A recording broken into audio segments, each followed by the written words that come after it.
Good morning, everybody. Today is Thursday, November 20th, 2025, and welcome to today's regular meeting of the California Fair Political Practices Commission. Ms. Apostle, will you please take roll? Commissioner Brandt? Here. Commissioner Ortiz? Here. Commissioner Westland? Here. Commissioner Zattel? Here. Chair Silver? Here. Excellent. Let's move on to item number 1, and that's going to be public comment for items not on today's agenda. Do we have any public comment for items that are not on today's agenda? Looks like we have some in the room. Please come up to the...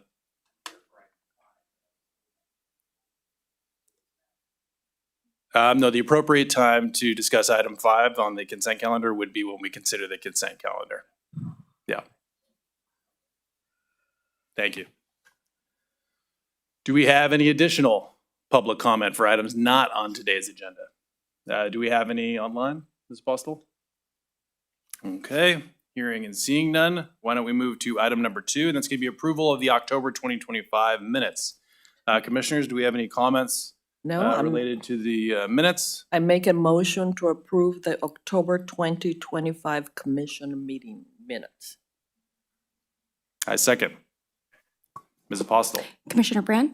Aye. Commissioner Ortiz? Yes. Commissioner Wilson? Aye. Commissioner Zattel? Aye. Chair Silver? Aye. Motion passes. Let's move on to our consent calendar, and that's going to be items 3 through 5. We're going to welcome up our Chief Enforcement, Kendall Bonebrake, to the table here. Good morning. Good morning, Chair, Commissioners. Do you have any updates on the consent calendar before we start? I do, Chair Silver. With regard to today's consent calendar, we had 3 main lines on the agenda. However, we have to pull the City of San Benito, which is item number 4 today. While we are assured that the check is in the mail, we have not received it in hand. So we will be pulling that today, and ideally we will have that back on the agenda for January. So today we are moving forward with consent items number 3 and number 5. With regard to consent item number 5, OUSD, I did want to point out that we sent a corrected version of the stipulation to the commissioners the other day. That made some minor affirming edits, explained the board's process for approving payments, and also clarified that one member of the board was on the upcoming ballot when we talked about the comparable cases. Also, I did want to point out that we did receive 3 public comments on that item. I did review each of those, and none of them specifically objected to passing the stipulations today. Therefore, we plan to proceed as submitted with regard to items number 3 and 5. That's helpful. And just to clarify, so it's going to be County of San Benito. And then, so we're considering today items 3 and 5 for the consent calendar. Do any commissioners have comments on any of the items on the consent calendar? Commissioner Wilson. Kind of, Chief Bonebrake, I have a question regarding item 5, just for clarification and for the public record. Who will actually pay that $4,000 fine? Will it be the city or will it be individuals? My understanding, and the attorney who handled this matter is here, but my understanding that the payment came directly from the school district. Let me turn around. Yeah, school district, thank you. Yes, Clear. let me just turn around and confirm. Yes. Okay, great, thank you. That's the case. Of course, Commissioner Ortiz. Thank you. Now, this case is because the board members or pictures were put on the mailer. This does not deal with information versus advocacy, the mailer. That is correct. These board members who are elected officials were featured on this particular mailer. And so that is a different set of analysis. Okay, thank you. Commissioner Zettel, do you have anything to add? I didn't. No, I'm fine. Okay, perfect. Do we have any public comment on the consent calendar? Excellent. Good morning. Do I hold? I don't hold the button down, do I? Okay. Thank you. So commissioners, I'm Todd Madison. I'm the complainant in this case. I'm here today as a result of last-minute donations from many parents in Oceanside Unified who wanted to make sure this was addressed. I'd like to start by thanking the FPPC for taking action here. Fighting corruption in politics is a never-ending task. Having public employees use tax dollars intended to benefit our kids to promote candidates they know will be friendly to approving their own raises is the definition of corruption. Human nature being what it is, personal financial gain is pretty much the strongest motivation there is to try and influence elections. Those who follow K-12 politics know what a Me Too raise is. K-12 district administrators in charge of negotiating labor contracts benefit directly from a process where the same percentage raise they just negotiated is then applied to their own compensation. In other words, while telling the community they're negotiating for the best deal to educate our kids, in reality, they're negotiating their own raise. This is behavior that would see management fired in the private world, but it's acceptable in education. This is somehow tolerable based on the idea an independent elected board must approve it first. But what happens when the board owes their positions to the very interests that are putting the raises in front of them? In Oceanside in 20 and 24, we saw a clear-cut example of district administrators supporting friendly board candidates by sending out mailers promoting those candidates immediately prior to the election, something they never did for the 4 years prior to that. Of course, this is a clear violation of government code, not to mention being unethical, but then being unethical has never stopped our district from doing anything that benefits themselves. The payback in the form of board approval of their next Me Too raise was swift. In May 2025, the board was presented with a new agreement that will cost $10 million in 1 year. The county office warned this would require $7 million in cuts from the education of our kids, but that was not disclosed at the public meeting. Of course, the friendly board approved it without dissent, and also without any discussion of what they were going to cut from our kids to do that. In 24, the median total compensation of an OUSD administrator from public pay records via Transparent California was $194,000 a year. By the end of this new agreement, it'll be $209,000 a year. That's $15,000 a year increase, a pretty strong incentive to help your favorite board member get elected. The proposed $4,000 fine is a drop in the bucket. The district has no qualms about taking money away from our kids' education to benefit itself. I'm sure they'll simply cut the budget for new library books or bathroom maintenance to fund it, but at least it sends a message. This behavior is not tolerable. The FPPC will not allow it. Thanks to you all for doing your part to keep our elections clean. Thank you. Thank you. And thank you for coming all the way up from San Diego County, I believe? Oceanside. Yeah, Oceanside. Thank you again. Do we have any other additional public comment? Any online? Yes. Go ahead.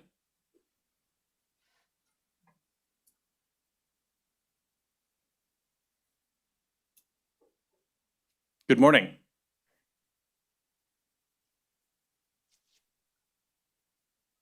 Give you a moment.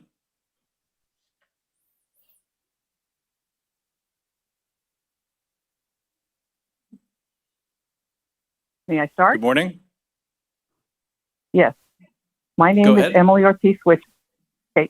My name is Emily Ortiz Wichman, and I was on the Oceanside Unified School Board of Education for 24 years. I left the district in 2018. At that time, a new superintendent was hired. After a couple of years, I noticed the dysfunctionality of the Board of Education.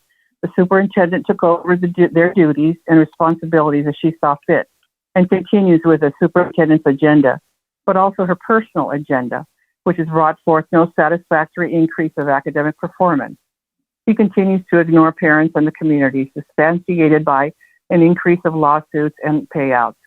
Keeping the school board intact and working with the union, and even having a union employee on the board, assures her that she will get her Me Too raise without yearly evaluations, and passing on those raises past to the other three superintendents without any accountability. I want to thank you for your decision on the 2020 mailings, but I'd like to say a few words about the 2024 mailer, which I am holding. It is a 6x11 colorful postcard with board members' names on it. It came out at the beginning of the campaign cycle and looked like an endorsement of school board members by the Oceanside Unified School District. In fact, my campaign, which I ran in 2024, I sent out the same size of mailing. If you use the QR code, it featured a video with all board members, but especially focused on one that was running for the school board, with the majority of the speaking time. This mailer had a bird's eye view of our high school, one of our high schools, with a caption, "See for yourselves," giving the impression that the high school was part of the current board members' oversight. It was not. I was on the board when we oversaw the construction of the Science and Technology building, the rebuildings of the classrooms, libraries, admin, and senior hall. 4 of the 5 current board members were not on the board during any of that construction time and bond work. Your actions today will send a message to Oceanside Unified School District that they cannot break or skirt the law. Voting in local elections, we want officials who represent our values that will influence policies and programs that will promote the education and the well-being of students, parents, and the community. I thank you again for this action. Thank you. Thank you. You have additional comment?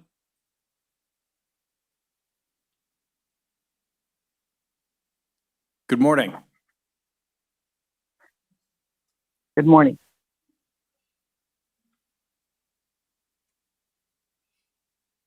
Go ahead.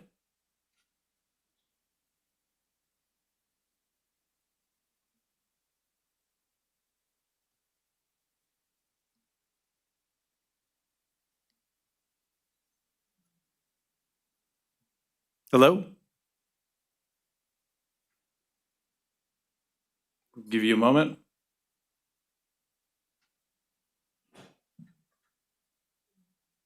Sure. Yeah, why don't we move on to the next commenter?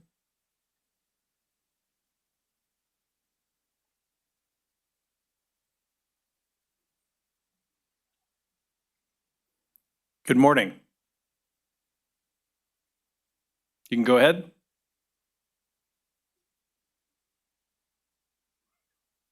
Yes, hi. My name is Rosie Higuera. I'm the candidate that was running in the 2024 election, and I am the one that was impacted by this mailer. So this mailer was double-sided, half a page, colored, and personalized to each voter in Oceanside. The mailer was used by taxpayer money. And also in this election, the teachers' unions dumped $70,000 into the incumbents' race that was running, Mike Blessing and Eleanor Evans. They also pulled down many of my signs and banners. And also this flyer highlighted the 5 school board members who always consistently vote 5-0 against the parents and against the students. They've closed 5 elementary schools. They sent kids to an open construction site, which was Pablo Talk Elementary. And this school had no shade, no running water for the children. It only had 2 working bathrooms. The children, a lot of them were forced to sit on 135-degree pavement. And they also, because of their construction site, one of their utility trucks hit a pole, and an electrical pole, and they started a fire as well, and the children had to be evacuated. This led to very, very stressful conditions for the students and their parents. And so these are the kinds of decisions that this board is consistently making. The incumbent has been in city government for 25 years. He has been on the board for 15 years. And like I said before, the vote is always 5-0 to the detriment of the students. The superintendent has an agenda. She rules and she reigns on the school board with intimidation tactics, harassment, weaponization of the lawyers. There is no accountability. The board meetings are at 5 p.m., a time when it is very difficult for the parents and the community to come. And also they took out the cameras, even though we offered to pay for the cameras through a private investor, they refused. And so they very much run their own show. They are a rogue school board that is above the law, and they're pushing their agenda. The superintendent was Pride by the Beach keynote speaker in 2023. The school board members are all about the LGBT agenda and sexualization and indoctrination of kids. We've tried to get the porn out of the school libraries. They don't want that. They just want this one agenda. And so we're really tired of them getting away with so much. They did violate the law. By sending out that mailer, and they also they violated the California mass mailings prohibitions. The Board of Education cannot do that, and they also violated AB 1234, the political ethics. So I would love for you to send a clear message to this school district that they cannot weaponize our tax dollars and they cannot silence the voices of Oceanside. So thank you so much for your attention in this manner and your due diligence. We appreciate you very much. Thank you, and thank you for your comment. And we have one additional commenter, is that Thank you. correct? Okay, and what is her last name? Strange. Good morning, Ms. Strange, go ahead.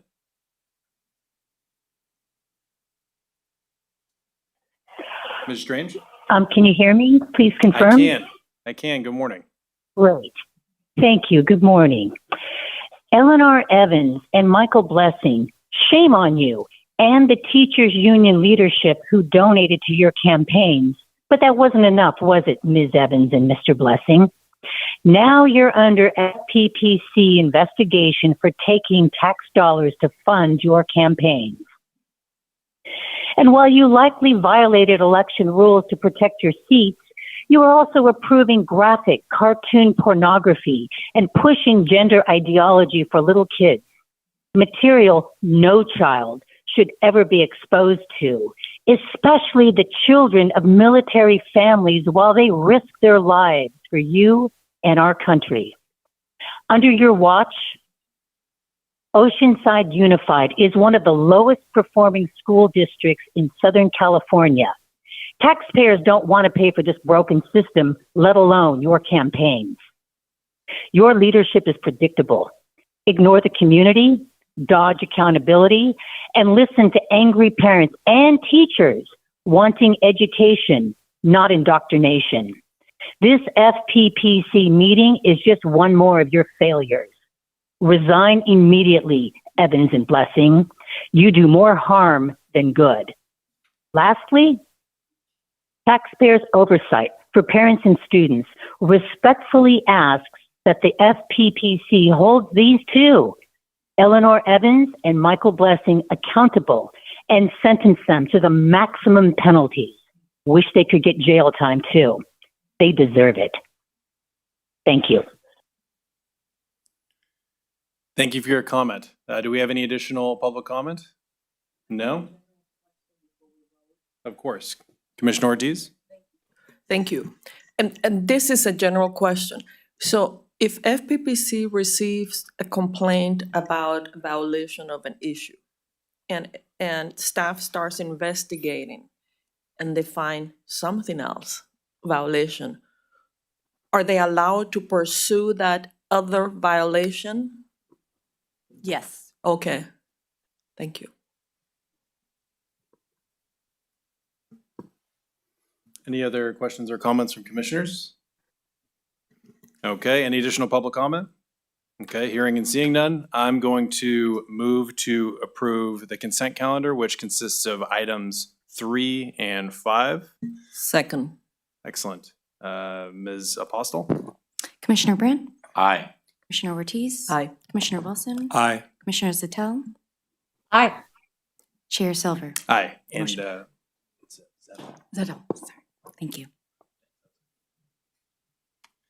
now let's move to items 6 and 7, pre-notice default. So we may still, you're not off the hook just yet, Chief Bonebreak.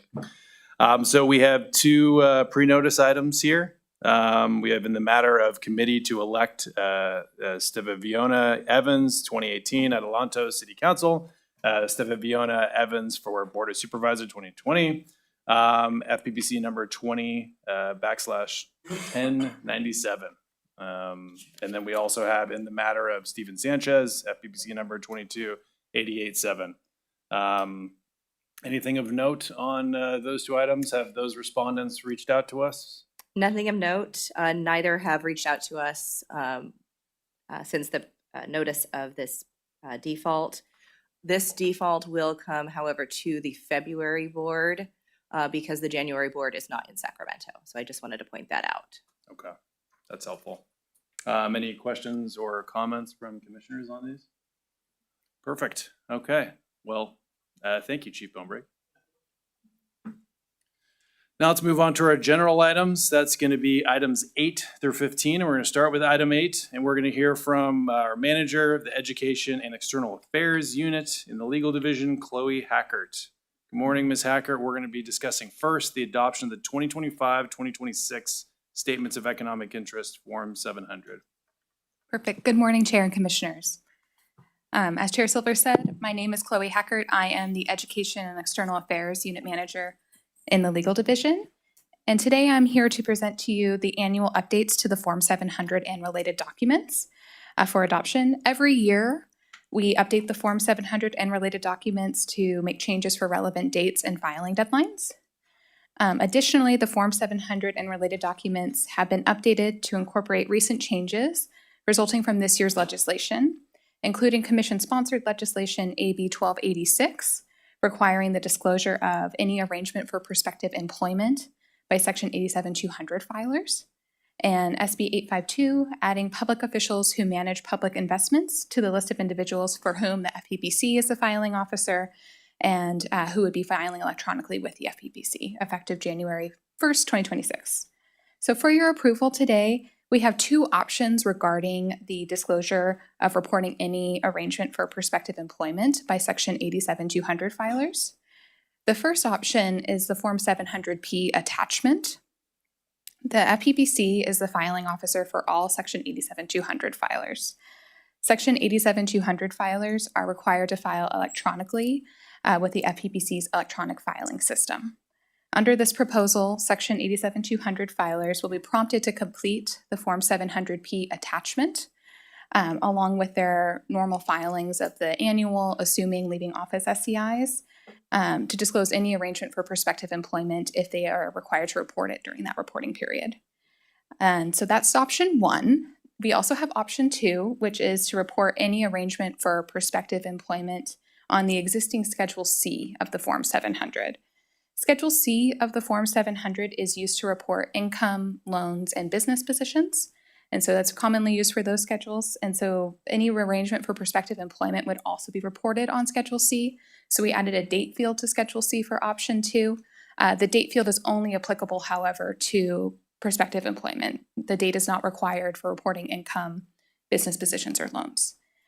So just wanted to make note of that. And prospective employment, again, is only applicable to Section 87-200 filers to disclose, not 87-300 filers that are code filers that file amongst the state. So both options presented include changes from SB 852, which corrects an inadvertent omission from last year's bill, AB 1170, which was to include public officials who manage public investments into the list of officials that e-file with the FPPC. And so those officials will be filing through our electronic filing system, and we also have done a lot of outreach with our SCI unit regarding that implementation. The Form 700 and related documents were noticed for public comment in October. We also held an interested persons meeting, thanks to Amanda, on November 4th, 2025, regarding public comment and input on the proposed form and related documents.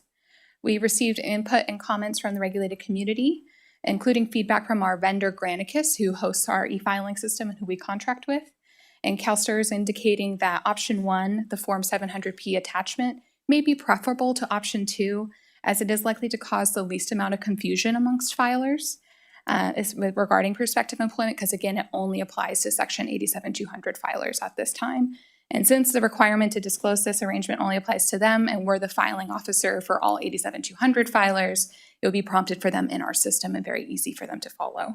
Additionally, the FPPC has been engaging with external stakeholders regarding the changes regarding this recent legislation, as well as implementing these changes through upcoming training opportunities and updated educational materials. So with that, staff recommends option one of the prospective employment with the Form 700P attachment, as we think it will be the easiest to implement using the FPPC's e-filing system. And it also echoes the regulated community's concerns of having it on option two on Schedule C, that it might cause confusion amongst other filers with the date field. But however, please note both options can be implemented in either direction. So with that, I recommend your approval of the Form 700 and related documents and what option you guys would like. Excellent. Thanks so much, Mrs. Hackert. I know this is a complicated topic. Before we delve into the substance here, I just want to take this opportunity to thank Assemblymember Berner again for introducing legislation that created this requirement for the first time ever. The most powerful public officials are going to have to disclose arrangements, work arrangements, employment arrangements that are made while they're in office. So thank you again to the Assemblywoman for introducing and shepherding through this important piece of legislation. For me, just so we're initially on the same page, I am supportive of option one. What was most persuasive for me outside of the advice of the legal division was our vendor. Their indication that technically this would be, option one would be the preferable approach. Commissioner Brandt? I just want to make sure I understand. We're doing this issue while we're dealing with Form 700. Have there been any other requests for other things to be fixed or changed or other kinds of things? In other words, from the public or from others? Because we're dealing with this issue, but I just want to confirm if, since we're dealing with Form 700, have there been any other requests to, you really need to change Form 700 on this issue? There been anything else from public or officials or staff at all? Turn it on. The Form 700 it's a long form. Right. And there's a lot of disclosure that goes into it, several schedules. So I think there has been a move or a request to see if there's a way to maybe simplify that over time. And I think that some of that might come with technology as it grows. We're kind of moving away slowly from a form-based world. So I think having electronic filing such as that Form 700P where you're prompted in the e-filing system, it's like, hey, did you have any arrangement for prospective employment this year? Yes. Let me prompt you to file this form. And so I think that technology might be a use there to help make that form more intuitive to file versus reading it on paper. So that's some of the feedback that I have received in my time at the FPPC in this role. And also feedback from other people that are filing officers and filing officials, that if there was a way, again, to help make it a little bit more intuitive, that if you're filing it on Adobe, if it could input things for you. But at this time, the technology is not quite there, but electronic filing systems have a bit more technology to help you. And for instance, our vendor Granicus, if you file your Form 700, it remembers your last year's filing. So it will be like, hey, do you still have this interest? Do you still need to report it this year? And that makes it a lot easier, I think, for people to be able to file their Form 700. Okay, thank you. And I'm fine with not addressing that in this range. I just want to check with executive staff as well, whether you've heard of anything else on filing. I mean, having filed Form 700 for the last 25 years, I understand the challenges, but is there anything else that you've heard that we're not addressing today? Good morning, Galena West, Executive Director. No, and I think what Ms. Hackert also alluded to is that they get comments throughout the year that they keep track of. And so when we do this review, we make sure that we incorporate all of the changes. We do the same thing for the manuals as well. So as we get the comments throughout the year, we keep a rolling list in order to be able to make these changes once a year and update it. But I'd say technology and app-based technology is basically the feedback I've gotten from people. Okay, that's helpful. That's good to know the process, because that's what I just want to make sure that we're addressing everything that we've heard about. Thank you. Yeah, and one other item I'd note there is we recently went through the significant transition where now we're having all 87,200 filers filing electronically. And to get feedback from those filers, from their filing officials, that we can react to and build on. I've been talking to jurisdictions up and down California, and for the most part, the feedback has been excellent. There's a lot of angst about for some filers in doing this electronically for the first time, but one of the things I hear the most is what Ms. Haggart mentioned, that all of their financial disclosure information is going to be saved for the subsequent year, and they actually find this to be a much better method for disclosure than hard copy filing.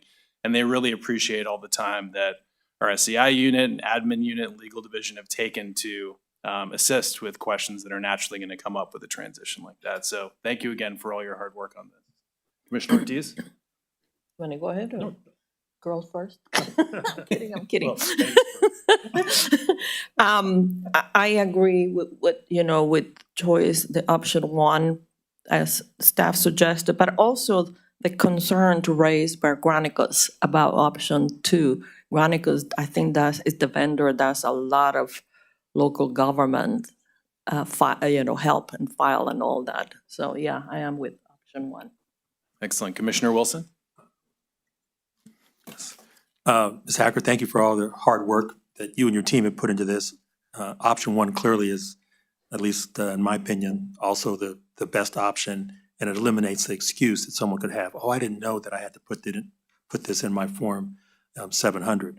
But have you discussed, amongst, your staff, what's the best way to deal with identifying someone who's been offered prospective employment? Because if it's verbal, you come in, you meet with me, you say, you've been doing a really great job. We'd love to have you work for us. And, when your member terms out or your member's not reelected, let's say at the local level, I could see you, at a window office in my operation. How would you track that? And even if someone reported that verbally, because they overheard a conversation, how would you envision the FPPC potentially addressing that kind of issue if it was brought to their attention?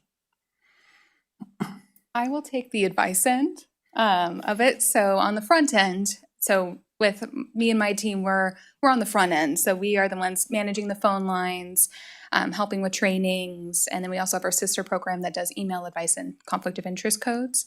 And so as it's defined, 820.004.2, any arrangement for prospective employment means an agreement pursuant to which prospective employer's offer of employment has been accepted by the prospective employee, including through verbal or written acceptance. So we already have educational materials on this. We have a fact sheet that's pretty in-depth. We will be bolstering our trainings to let people know about this and let them know that this 87-200 files need to report it this way and that this does include verbal. And so we would be educating people on the front end to be aware of this. So if that happens, they know, especially if they accept. If I accept this offer, I need to report this. I need to be knowledgeable of the date and these things. But on the other end, if someone heard it, let's say, and they didn't report it, and they want to go look and go find it, they can go look at our, all of our Form 700s are posted online by 87-200 filers. So they could see if that person, if they reported it or not. And then if not, then if they called in our advice line, we would refer them over to our enforcement division to talk to one of our political reform consultants in the intake unit. And then they would learn about their options regarding if they wanted to file a complaint regarding if they think that there was a lack of disclosure. Okay, thank you. And then my first stop, whenever anybody asks a question about this, is our fact sheet. I think the leaving state employment, local employment fact sheets that we have on our website are phenomenal. So I'd recommend checking that out if there's any question as to what the relevant law is. It's a very good starting place. Excellent. Do we have any public comment on this item? No? Any other comments or questions from commissioners? Do I make a motion to approve option one? Second. General Counsel Bainbridge, do we need to be more specific in terms of our motion here? Okay. No, does that work? No, I think Okay, perfect. Ms. Apostle? Commissioner Brandt, aye. Commissioner Ortiz, Yes. Commissioner Wilson, Aye. Commissioner Zettel, Aye. Chair Silver. Aye. The motion passes. Excellent. Let's move on to item number 9. Ms. Hacker? Hello, me again. So also before you today, for item number 9, we have updates to the Form 463 Report of Security Expenses. So the Form 463 was first adopted by the Commission last November as a result of recent legislation AB 2041. Today I'm here to present updates to the Form 463 as a result of legislation from this year, AB 789. Which is effective on January 1st, 2026. And what this legislation does is it permits selected officers and candidates to use campaign funds for security expenses subject to no limit until January 1st, 2029. after which each elected officer or candidate would be subject to a cap of $10,000 per calendar year. This reverses they had a lifetime cap before with the last year's update. So as a result of this legislation, the 463 has been updated to reflect these changes and the elimination of the 10,000 lifetime cap, and also updated instructions regarding the prohibited expenditures for family members. No public comment was received for this item. And so with that, I recommend your approval of the updates to the 463. Commissioner Wilson? Not sure where I'll be in 2029, but I won't be on the FPPC. But in terms of the $10,000 cap, is there any kind of formula that would adjust that figure based on some kind of COLA so that in, let's say, 2039, would it still be $10,000? I mean, obviously, there could be additional legislation, for example, but just curious if there's any built-in cost of living adjustment to that $10,000. To my knowledge, there isn't any adjustment with COLA or anything regarding cost of living adjustments. So it is still at this time 10,000 unless other legislation is introduced to change it. Okay, just for clarification, thank you. Commissioner Brandt? I'd like to move adoption of. I have a oh, question. Okay, sorry. Commissioner Ortiz? Yeah, in this form, on this form, this one, you know, the one where, yeah, it says the limit applies regardless of the number of offices a candidate is seeking. So if a candidate is a mayor and he or she gets a security system paid for by campaign money, and then he or she runs for the assembly, what happens? That mayor carries the security system until if he or she becomes assembly member? It's up to them on what they would want to do with their security systems. It's just as saying that it's applicable to them as a candidate, like regardless of how many offices they're seeking or holding. I'm double checking with General Counsel Bainbridge here. And so it would be that they would need to keep track of that $10,000 cap from when that goes into effect. But theoretically, the mayor can carry the security system, can keep the security system in his house, let's say his or her house, paid for the mayor's campaign money. When he or she becomes an assembly member, he or she can keep that original system. I think we have. Good morning, Dave Bainbridge, General Counsel. Yes, I think the intent with that provision is that the cap be specific to the individual, not to the campaign or office they're running for. So what they're saying is this is the cap for this person, no matter how many offices they run for. So in your scenario, yes, that would count towards the $10,000, the system they put in their house, and they could keep it and apply it Okay. for any office they run for. So if I understand, I'm the mayor and I get a system, a security system in my house. Then I run for the assembly and I win and I steal my house. The original system was bought with mayoral campaign account. How do you do then that when I become the assembly member? That's a more complicated question that we'll have to figure out, and I'll get back to you on. Okay, thank you. Commissioner Zettel? Thank you very much. I have a question. Can these funds be used for private security guards? For instance, a high-profile member of the legislature, say the speaker, or, well, can they be used for private security guards? I believe the answer is yes, as long as it's not a relative. But I have to admit, I didn't review this law again before this item, but that's my recollection. Okay, because it seemed like when I was reading the amendments here, that there might have been something crossed out about clarifying that it was a spouse doing spouse or son or daughter. Is it, then you think it's still precluding, because, well, it has to be direct relatives of the said individual.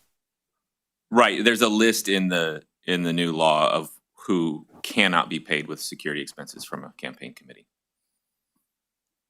And it's spouse, child, parent, grandchild, grandparent, brother, sister, parent-in-law, brother-in-law, sister-in-law, nephew, niece, aunt, uncle, and first cousin. Okay. Thank you. We have any public comment on this item? No? Okay. Any other comments, questions from commissioners? No? Then I'm going to go ahead and move approval of adoption of the updated Form 463, Report of Security Expenses. Second. I thought Ms. Brandon- Apostle? May I still add just one comment? Because people abuse campaign funds regularly, unfortunately. Should there be a provision that if you're getting a private security guard, that that person has licensure and standing to be such a security guard? It's a good idea. Otherwise, you're going to have second cousins and people needing employment. What I'd recommend at this juncture is either we discuss that during the legislative update, which is going to come up in a couple items, or we discuss it under item 17 for commissioner comments and proposed future agenda items. Does that work, Commissioner Zettel? That does very much so. Thank you. Excellent. Thank you. Ms. Apostle? Commissioner Brandt, Aye. Commissioner Ortiz, Yes. Commissioner Wilson, Aye. Commissioner Zettel, Aye. Chair Silver. Aye. Motion passes. Excellent. Thank you. Ms. Eckert. Okay, next we're going to move on to item 10, adoption of proposed regulation 18430.1 and amendments to regulations 18421.3 and 18401, limitations on prepaid credit cards and record keeping requirements for contract vendors. At the table here, we have Senior Commission Counsel Zachary Norton, as well as Investigator Lance Hatchigan. Excellent. Good morning. Good morning. Good morning, Chair Silver and Commissioners. So I'm Zachary Norton, Senior Counsel with the Legal Division, and today for adoption, staff presents amendments to regulations 18401, 18421.3, and 18430.1.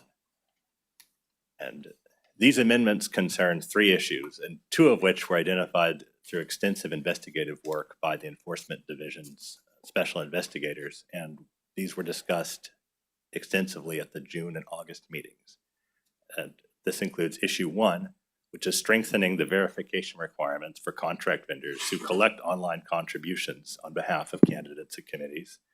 And issue 2, the use of prepaid cards, and that's both for making contributions and expenditures. And today's presentation also includes issue 3. We were directed by the Commission at the August meeting to look into creating an exception to the prohibition on campaigns and committees using prepaid cards to allow for what we are terming the prepaid card and expense account management systems, which are distinct from the type of prepaid gift cards that we sought to prohibit. And staff has identified that there are types of systems that include prepaid cards where they are linked to very detailed record-keeping accounts that would comply with record-keeping requirements of the Act. These systems generally allow payments to be made with cards that are linked to these accounts, and they include reloadable cards that can be assigned to specific card holders, and then those cards track the expenditures on an online dashboard that allows for detailed record keeping. So one of the most widely used platforms right now is the system called PEX, and this was the subject of the grant letter from 2011, which was discussed at the August meeting. So just as a brief overview, the way in which these work is that they require an initial deposit of funds, which would be made by the committee's treasurer, and that is typically done in a bank-to-bank transfer. In the case of PEX, this would prohibit any checks or personal contributions that would have to come from the committee's account to the PEX account. Once that transfer is effectuated, the treasurer can then issue cards and allocate funds to the individual cardholders, which might be staff or volunteers of the committee. The treasurer can set individualized spending limits as well as individualized spending limitations, which can include merchant category restrictions. And as an additional measure, we found that helps to ensure that these are legitimate purposes, the treasurer can track all of these transactions in real time through an online dashboard, and cardholders also have the ability to upload receipts as supporting documentation or notes that then become part of the system itself. And I also wanted to note that legal division staff engaged in extensive outreach, which included enforcement division special investigators, audit staff, political reform audit staff with the Franchise Tax Board, and members of the regulated community. And also point out that I did reach out to PEX. I spoke with Mr. Grant, verified that the facts reflected in that 2000 advice letter are essentially the same today. And we now feel confident that these particular expense account and management systems with the associated prepaid cards do provide accurate and detailed record keeping. So with that, I would like to now turn to our supervising special investigator, Lance Hatchigan, who has a brief PowerPoint presentation which outlines some of the details regarding the records that are available. Good morning, Chair Silver. Good morning, Commission. We've put together a quick presentation here for the Commission. Before I get going on it, I did want to just give a quick shout out to two of our special investigators, Ann Flaherty and Rune Peterson, who did a great job collecting information and, of course, working with Zach and the legal division to put together these amendments. So really appreciative of that. What I'm hoping to convey with this presentation is, one, the level of detail that these prepaid expense card platforms have in their record keeping and why that's beneficial, as well as what we typically see with committees as far as how they're reporting expenditures that they've used or that they made using these card platforms. So with that, and then I'll also try and throw in some investigative tidbits about how it helps us be a little more efficient in our investigations. Some of this stuff is going to be knowledge just based on past meetings and memos and that type of a thing. On this first slide, as far as the basics, what I wanted to highlight is it does give campaign workers, campaign volunteers, and staff the ability to make expenditures when they're out in the field without giving full access to the campaign account, which is beneficial for sure on the front end when you have less hands and less access to a committee account. It does just leave less room for potential fraud in the expenditures. So we definitely like seeing that. What does the management system do? I won't go through word for word here, but there are a couple areas I wanted to bring to your guys' attention. Reporting and analytics, I find, is a really helpful feature with these prepaid expense platforms. You're able to view reports by the type and the user and the date and even trends, which as far as an investigative point of view is helpful, because when we're looking at a committee that might be using cards, we want to be able to, as quickly as possible, pinpoint who the authorized spender is.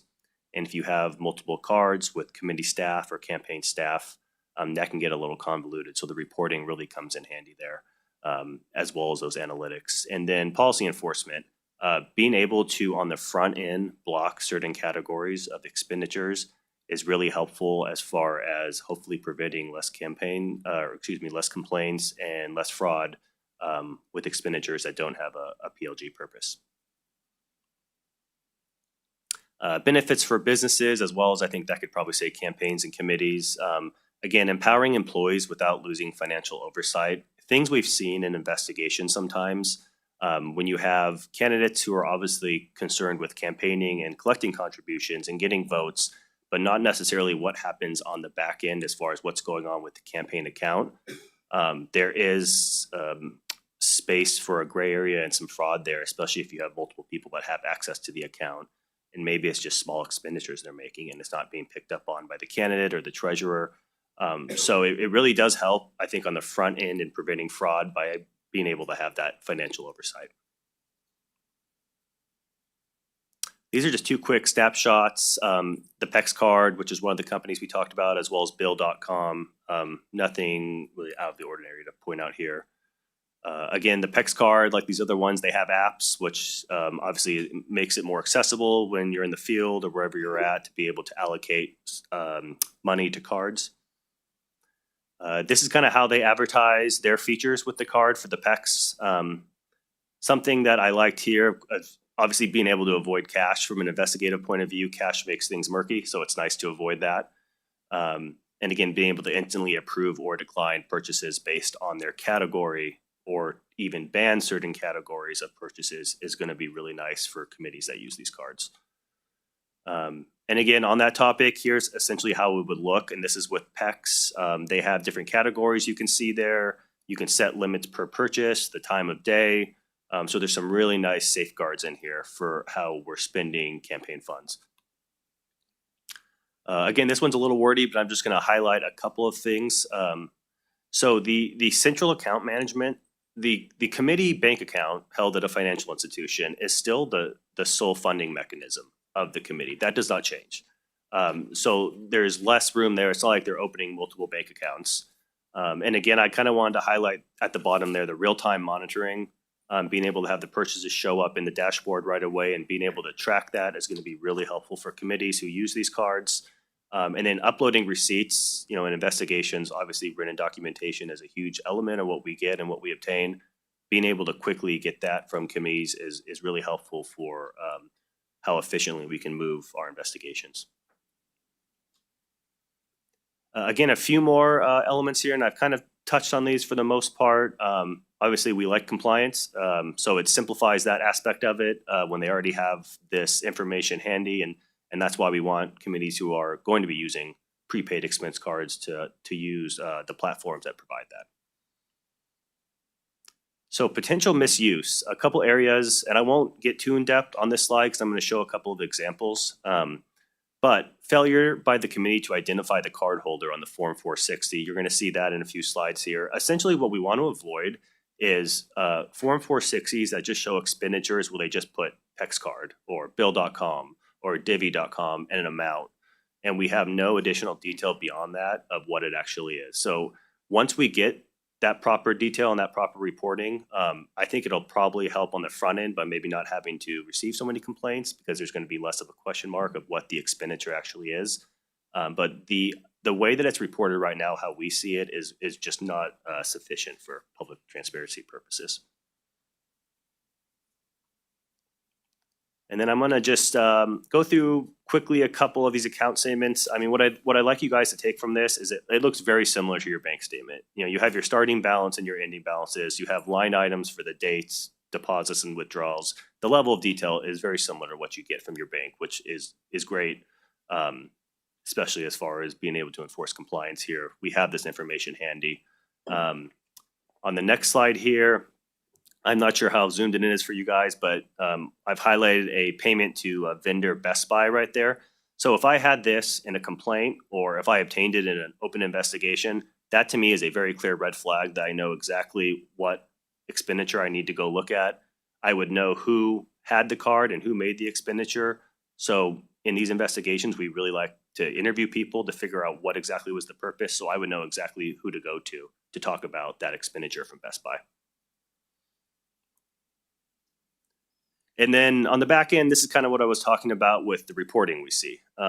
It just says PEX card. I mean, this is a Schedule A for monetary contributions received, and it's being reported most likely as some kind of a payment here as just PEX card with their corporate address, which unfortunately for us isn't a ton of information to go off of. Again, here they might say prepaid card expense solutions. They spell it out. They categorize it as a card payment with an amount. And again, we just don't know really what that is. And in my opinion, not really sufficient for reporting purposes. Sometimes they'll break it out like this. I'm assuming they probably reached the $100 through aggregation here. So that's why they've reported each line item. But as you can see, same kind of theme here. We just don't have any further information beyond what it is, like what it actually is that they spent the money on. And one last one to kind of drive the point home here. This is Divvy, a different company. They report campaign expenses on Schedule E for payments, and we have an amount, but nothing beyond that. So that's kind of what we look to address with these amendments, and I'm happy to take any questions you have. Excellent. Well, thank you for that presentation. Before, again, we delve into the substance, I kind of want to walk through the life cycle of this regulation. I think it's an excellent example of the FPPC identifying a serious issue and coming up with a thoughtful and effective solution to addressing that issue. So, like you mentioned, this whole regulatory process here was the result of a memo that two special investigators proactively prepared because they identified a situation that they felt was ripe for campaign laundering, election interference, and manipulation. That memo was reviewed, considered, and then directed to the legal division, which came up with a thoughtful and, I believe, effective process for addressing those issues, and that's what's before us today. And after you came to us with that proposal, we reached out, I should say you reached out, Mr. Norton, to the regulated community, received a better understanding of the practical implications of both the limitations on prepaid credit card contributions that are received as well as expenditures made. And it sounds to me like after you spoke with third-party payment processors, as well as the regulated community, including the Political Attorneys Association, California Political Treasurers Association, various different individuals who work with these sorts of issues often, that we've come to a solution here that provides us with a level of transparency and safeguards that we think will uphold public trust and also allows for the sort of practical considerations that parties had concerns with initially. So that's a long-winded way of me saying thank you for your hard work. Thank you, Enforcement Division, for your hard work on this. With that, commissioners, do you have any comments or questions? Commissioner Ortiz? I saw in your presentation that you're taking into consideration stolen cards, because that is cash that you're carrying around. So I'm a volunteer or staff person to a campaign, and I'm given a card.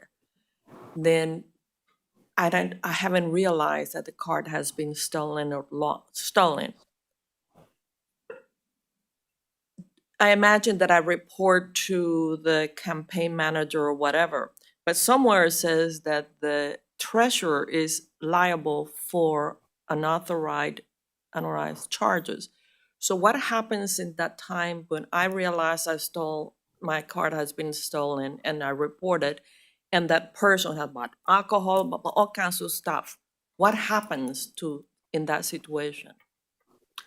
Well, I think it's probably going to be on a case-by-case basis with that. So if the treasurer is notified of that and reports it, I think there probably would be reporting to the platform that they're using as far as being able to put a hold on the card and potentially get reimbursement.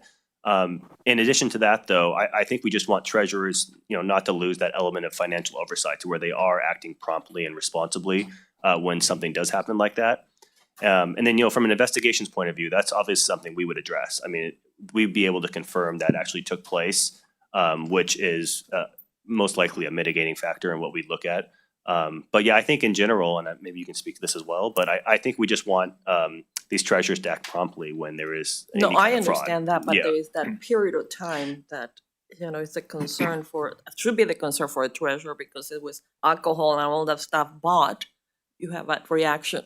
Yes, and I think I can add a couple of things. One, I did mention the merchant category restrictions as being an option. So that kind of falls on the treasurer to decide, if I'm just a volunteer that's going to go shake hands and distribute yard signs, I would probably have it very restricted to fuel at the pump and lunch or something like that. So ideally, they would set restrictions that are appropriate to the person receiving the card so that even if the card were stolen, someone couldn't, go to a casino or buy alcohol with it.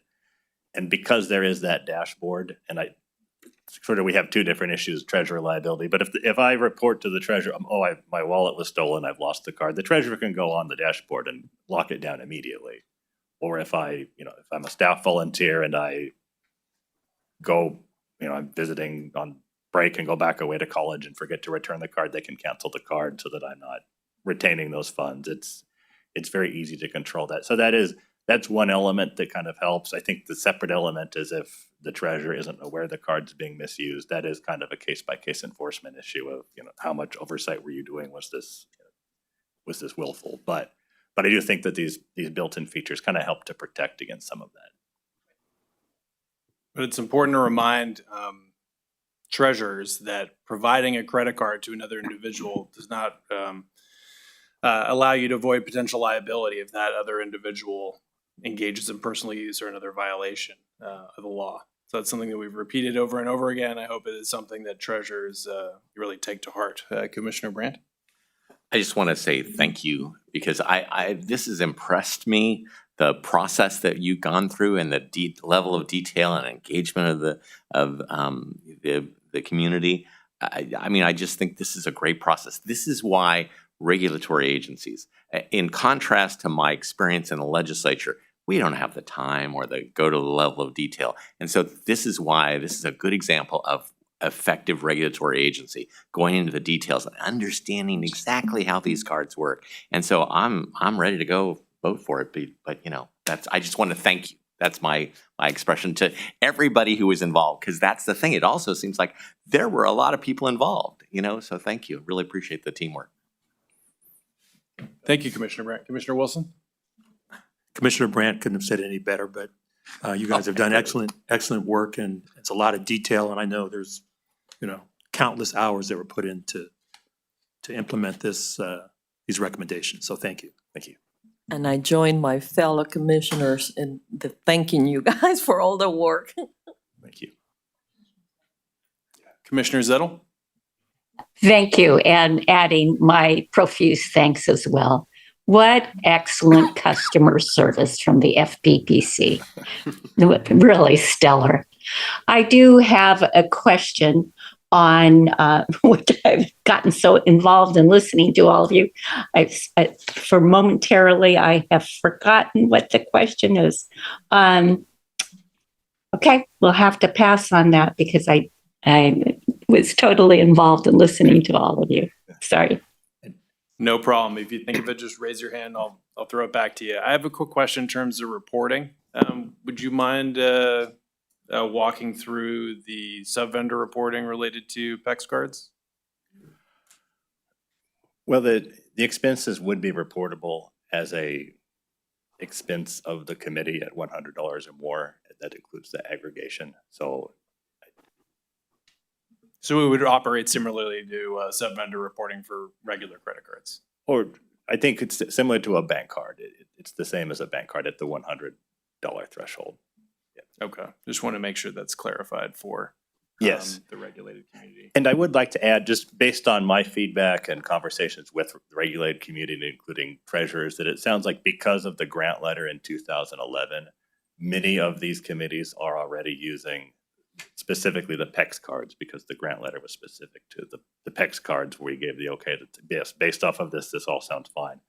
So I think, although enforcement highlighted some issues with reporting, I am led to believe that most of the professional treasurers do understand how these cards work, sort of what the best practices approach to using these cards would be, and then how to properly report the expenditures made through the card so that this isn't necessarily new ground for them. It's kind of putting into regulation a process that they've already been utilizing. Okay, and just to clarify, we're setting out requirements, right? We're not specifically endorsing or allowing for the use of PEX cards specifically. We're saying that if you're going to use these management systems, these prepaid cards, you have to meet these specific criteria requirements, correct? Absolutely, that is correct. Okay, perfect. Commissioner Zettel? Thank you very much. So you identified some technology improvements that we need to do at the FPPC for deficiencies in reporting the transactions specifically on Schedules A and E of each expenditure. When will this technology be updated in our systems to allow specific detail to be entered on the expenditures in these cards? I don't think that was necessarily a deficiency in technology. I think those were just examples of maybe a sort of misunderstanding of how the reporting should take place, and that it needed to be more specific than just a lump sum of this. We had $2,000 worth of PEX card expenditures. That is not sufficient. They have to itemize at the $100 threshold. I see. And Yes. they will be able to do so now. Yes, they will. And it is my understanding that many of the professional treasurers that have been using these cards already, they do understand that, and they're actually doing a pretty good job with complying with that. Excellent. Thank you. Yes. Do we have any other commissioner comment on this item? We have any public comment? Okay. Then I'm going to go ahead and move for adoption of proposed regulation 18430.1. Second. And amendments to regulation 18421.3 and 18401. Ms. Apostle? Commissioner Brett? Aye. Commissioner Ortiz? Yes. Commissioner Wilson? Aye. Commissioner Zettel? Aye. Chair Aye. Silver? Aye. The motion passes. Excellent. Thank you. Thank you, Thank guys. you. Let's move on to item number 11. That's going to be presentation of the new proposed FPPC logo. And presenting to us is going to be Senior Commission Counsel Kevin Cornwall, our logo expert. Is that the drum roll? Yeah, it is. If anybody deserves a drum roll, it's our logo. Good morning, Chair and Commissioners. Today, I'm presenting to the Commission a proposed refreshed logo for the FPPC. Over the past several months, a group of FPPC staff collaborated with a couple of designers at the Office of State Publishing, which is a part of the Department of General Services. The FPPC team provided some initial input and subsequent feedback on drafts received from the Office of State Publishing before settling on this final design. Do we have? Oh, okay. The new logo is intended to be reminiscent of the current logo, but with improved clarity and added details such as the year of the agency's formation and the Capitol building iconography, resulting in an updated, more formal, legible, and professional look. And if you have any questions regarding the proposed logo or the design process, I'd be happy to answer them to the best of my ability. Commissioner Wilson? I'm okay with the logo, but I don't want to put you on the spot, but is the logo that we currently use the original logo, or has the logo been revised over the years? So my understanding of it, and I looked into it, is that essentially we didn't have like a logo until about 10 years ago when this was sort of drafted and just created sort of in-house, and I don't think it was done with coordination with the Office of State Publishing or any other sort of design firm. So yeah, it's only been in use for about 10 years. And you can see that there were sort of different iterations early on where I think if you walk into the general office, you can see that they used to try to like fit the state seal into the inner portion of the C on the logo. So it's gone through a couple revisions, but this would be the first revision since, in about 10 years.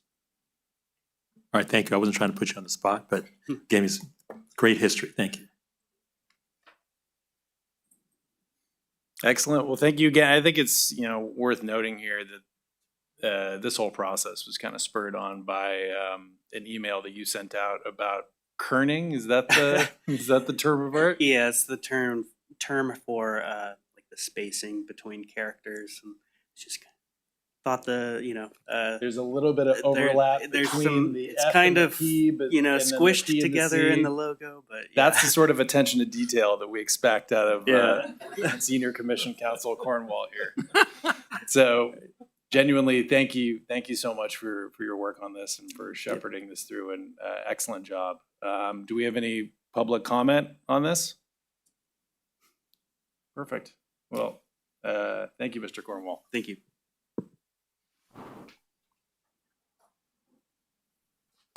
Okay, let's move on to item 12, and that's going to be our FPPC Streamline Program, How It Works, Part 3, the exciting conclusion. Hopefully, we'll continue with all the Batman references and whoever else. Maybe the Joker will make an appearance. Where's the drum roll for them?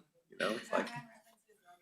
Okay, so at the table, we have Senior Commission Counsel Marissa Corona and Commission Counsel Chance Felkins. Good morning. Good morning, Chair and Commissioners. Okay, good morning, Chair and Commissioners. My name is Chance Felkins. I'm Commission Counsel with the Enforcement Division. Marissa Corona, Senior Counsel with the Enforcement Division. And like you said, this is the third presentation of the Streamline Program series. So today we'll be going over Regulation 18360.2, which is titled Ethics and Lobbying.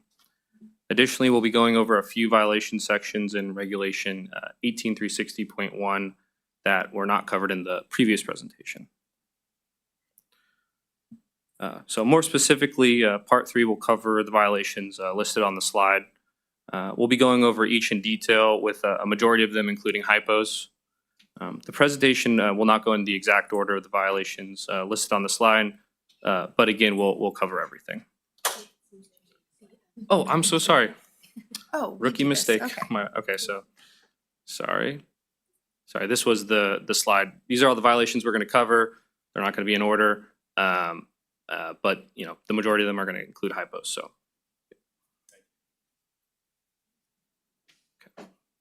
You're going to take that? Sure. Okay. So the first example that we're going to go over is statements of economic interest, or SEIs. Every elected official and public employee who makes or influences governmental decisions is required to file these. And the purpose here really is transparency and accountability. These filings serve as a reminder to the public official of potential conflicts of interest so that the official can abstain from making or participating in any government decision that could lead to a conflict. And these filings are required to help ensure that officials are making decisions that benefit the public and not their own personal finances. So we also, as you know, have different types of filings. These include the candidate SEI, the assuming office SEI, the annual SEI, and the leaving office SEI. When we're considering the resolution under Streamline, we have a few things that we're considering. The first is what type of SEI was filed late, how many days was it late, and if the undisclosed source had business before the filer's agency. As I said, our Batman references will continue. I hope you like Batman. Our first hypo is Harvey Dent, a Gotham City Council member whose term is up on December 31st, is required to file his leaving office SEI. The SEI is due 30 days from the leaving office date, which in this case would be January 30th. And the SEI was filed late on February 14th after the city council member left office, but before enforcement contact. Dent has no prior enforcement history. So after applying the streamlined criteria in the regulations approved by the commission, the resolution here is a warning letter. There are various factors that apply to this case that lead this resolution to be a warning letter. A few of them include that this was a leaving office statement. This public official is no longer in office, which creates less public harm. It was filed prior to enforcement contact, and there's no prior enforcement history. And there are no general Streamline exclusions that keep this kicked out of Streamline. There's no intent to violate the act or anything like that. So all of these factors combined makes this resolution a warning letter. We have one more hypo for our late SEIs. This time, Harvey Dent was elected for the first time to City Council in 2020, and his term expires in 2024, and he failed to timely file the 2021 and 2022 annual SEIs. Both were filed after enforcement contact this time, but Dent still has no prior enforcement history. So after applying the streamlined criteria and the regulations approved by the commission, this resolution is a prep offer or a tier 1 penalty of $400. How we get to that penalty is we have a $200 base penalty. We have that penalty per statement. So we have the 2021 and the 2022 annual SEIs. That gives us our total of $400. So when we're applying the resolution considerations here, we get to this resolution because this was an annual SEI, 2 annual SEIs instead of leaving office SEIs. This public official is still in office, which is a perfect opportunity to educate them with our PrEP program, which is why this resolution would be a PrEP offer or a Tier 1 penalty. Additionally, under these set of facts, there are no general exclusions from Tier 1 or PrEP. There's no prior Tier 1 penalties. There's no evidence of intent to violate the act. And there's no undisclosed economic interest that was before the agency. So again, all of these factors combined under the current regulations make this a PrEP offer or a Tier 1 penalty. So that was our SEI late filing. We're going to move on to a similar but different violation type. This is SEI late reporting. So this happens when a respondent timely files an SEI but doesn't report all of the information that they're required to. As it says on the slide, that the filers must report all economic interests as required. This includes things like gifts, income, investments, business positions. And the purpose here, again, similar to the filing of the SEI, is to disclose anything that could lead to a conflict of interest. Similarly, when we're looking at the streamline resolution, we're considering, was the information reported elsewhere on the statement? If there was an undisclosed source that had business before the filer's agency, and if the specific thing that wasn't reported is gift or an income, we're looking at the amount of that gift or income. So we have another hypo, again, Harvey Dent, our city council member. He's filing his assuming office SEI, but failed to report an ownership interest of $500 worth of stock in Wayne Enterprises on the correct schedule. Dent reported the stock interest as income instead of reporting it as an investment or a stock. On April 5th, he amends the statement prior to enforcement contact and again has no prior enforcement history. After applying the criteria in the streamline rules, the resolution here is a warning letter. Here we have a low level of experience. The facts tell us that this was a first-time candidate and he's filing his assuming office SEI. It was amended prior to enforcement contact, but most importantly, the information regarding the economic interest, the stock here, was reported elsewhere on the statement, which is a specific warning letter factor for this violation type. So again, the resolution here would be a warning letter. One last hypo for our late reporting. Harvey Dent, our city council member, fails to report $500 worth of stock in Wayne Enterprises by the deadline for the annual 2024 SEI filing and amends the statement to include the stock after enforcement contact. Under the criteria here, the appropriate resolution is a PrEP offer or a Tier 1 penalty of $100. So under these facts, we have less warning letter factors that we're applying. It's not reported elsewhere on the statement, like in the previous hypothetical, and it was corrected after enforcement contact. There are no facts to suggest that there was a prior Tier 1 penalty or that there was an undisclosed source that had business before the filer's agency. So therefore, this case is eligible for PrEP or Tier 1. And again, because this person is still in office, it would be a great opportunity to educate with a PrEP course. But I will note that if, for example, Wayne Enterprises had business before the city council and this stock was failed to be reported timely, then this case would no longer be eligible for Tier 1 and it would be a Tier 2 penalty.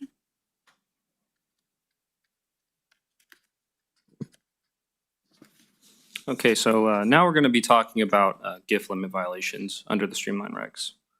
So the first bullet point lists out the different individuals that are subject to the gift limit and that are prohibited from accepting a gift over the gift limit. The current gift limit is any gift from a single source totaling more than $630. In order for a gift limit violation to qualify for the streamline program, the respondent must return the gift or reimburse the gift giver for the difference between the gift's fair market value and the applicable gift limit. For example, If an official receives a gift valued at $700 and for some reason they cannot return the gift, maybe it's tickets and the event has passed, you can reimburse the gift giver $70 because that's the difference between the fair market value of the gift and the gift limit. When resolving a gift limit violation case under the streamline regulations, we'll look at whether the gift giver was a named party or the subject of a governmental decision before the respondent's agency. That factor will automatically exclude the violation from being resolved with a warning letter or a Tier 1 penalty. Under the same consideration, if it's found that the gift giver was a named party or subject to a governmental decision before the respondent's agency, but it did not create a conflict of interest, then we will resolve those violations with a Tier 2 penalty. If it's found that the gift did create a conflict of interest in the case, that case is not eligible for streamline. Additional considerations are whether the gift was timely reported on the official's SCI, and whether the fair market value of the gift was more than $200 but less than $1,000 over the gift limit. If the gift is more than $200 over the gift limit but less than $1,000, the violation is eligible for a Tier 2 penalty. Okay, so Hypo 1 here. Thomas Swain is a council member on the Gotham City Council. A vendor that does business with the city provides 2 opera tickets to Martha and Wayne, Thomas's spouse. Each ticket is valued at $400 each. Thomas and Martha both attend the opera. The vendor has no history of doing business before the city council, and when listing the tickets on his annual SCI, Thomas realizes that he has gone over the gift limit and sends the vendor a check for $800, paying back the total fair market value of the tickets. Thomas self-reported the violation to the Enforcement Division. Here, there was no evidence that the gift giver had any business or was a part of a Gotham City Council decision before or after giving the opera tickets to Martha. Additionally, Thomas returned the tickets and self-reported the violation to the Enforcement Division. The return qualifies the violation for streamline, and the fact that he self-reported is a general warning letter factor under the streamline regulations. Lastly, the gift was $170 over the gift limit. Therefore, it's not excluded from Tier 1, but based on the other factors, the self-reporting and the non-effect of the gift in relation to the gift giver and Gotham City Council, the streamline regulations would resolve this case with a warning letter. Can I ask a question? Of course. Commissioner Brandt? So this is one I want to understand the timing of this and so he called the Enforcement Division, but he paid back. And so it may be months later that he's doing his Form 700 and he's doing that. And even though it's been like 8 months and he's doing this, but he reports it. Does he have to report it on the form as well, even though he paid the money back? I do not know. Sorry, that's a good question. I don't know the exact answer to that question. I might defer to. Sure, yeah. So when you buy down the gift below the reporting level, then you no longer are reporting it if you do it within the proper time period. Okay. And then the proper time, okay. And the proper time period would be 30 days from receipt. So But if this it's may- outside of those 30 days and someone pays down the gift to the gift limit, for example, or the whole gift for that matter, is that something that we consider in deciding what resolution to go forward Yeah, with is and it- streamline? Certainly, it's all the mitigation that they take into consideration to come to their resolutions. Okay, thank you. Thank you for the question. Of course. Go ahead. Okay, we got one more hypo here. So the Red Lotus is a luxury restaurant in downtown Gotham. After district, I'll start over. The Red Lotus is a luxury restaurant in downtown Gotham. After District Attorney Harvey Dent completes a big case, he takes his associates out and offers to buy everyone dinner. The total cost of the meal is $1,000. After the meal, the owner of the Red Lotus shakes Harvey's hand, thanks him for the work he's doing for the city, and says the meal's on the house.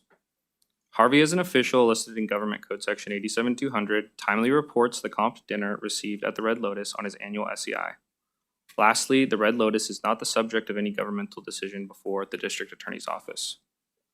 Here, the gift of the comp dinner, which is $1,000, is over the gift limit of $630. If Harvey wants to participate in the Streamline program, he can either reimburse the Red Lotus for the entire dinner or pay the difference between the fair market value of the gift and the gift limit back to the owner. So a total reimbursement would be $370. Here, since the gift is more than $200 over the gift limit, the violation is not eligible for a Tier 1 penalty. Overall, since the gift is not more than $1,000 over the gift limit, the streamlined regulations would resolve a case like this with a Tier 2 penalty of $800. Sure, Commissioner Wilson? I love your Batman references, even though later on in Harvey Dent's career, he wasn't the best public servant. But on a serious note, what your hypothetical is real clear. But what if it was a situation where the owner of the restaurant said, "Hey, I'll comp the dinner," but the FPPC found out about it because someone anonymously reported that they overheard that Harvey Dent's meal was comped by the owner of the restaurant. Then what would be the potential scenario in terms of penalties and so forth? Like, I can already make assumptions, but I'd be curious to see how that would be handled based on that hypothetical.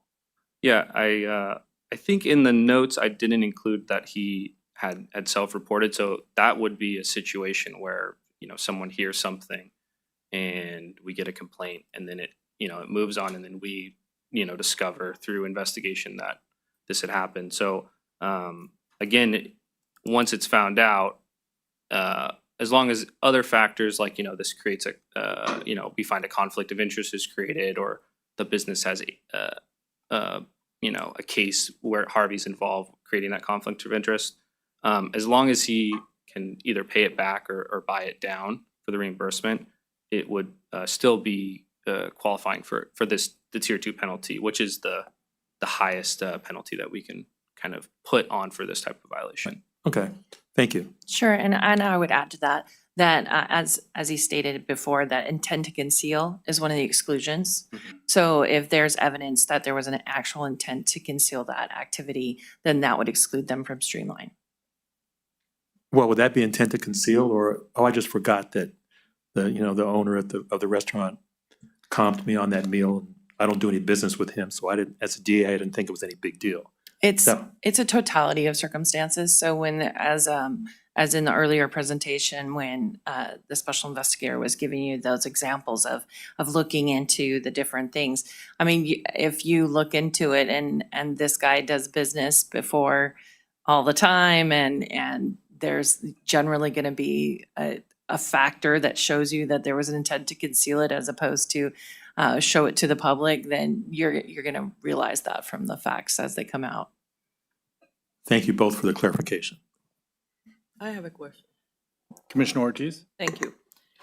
In the previous hypo with the tickets, the 2 tickets, each $400 for him and his wife, do a recipient of a gift has an obligation to return what is exceeded the baseline? So why did he return $800? In the fact pattern, I just included the 800. If he would have done a buyback of the amount to get under, that's okay. There's cases where people just they return the whole thing. They say Okay, so there is no obligation to do just the excessive amount. Correct. I Yes. got it. Thank you.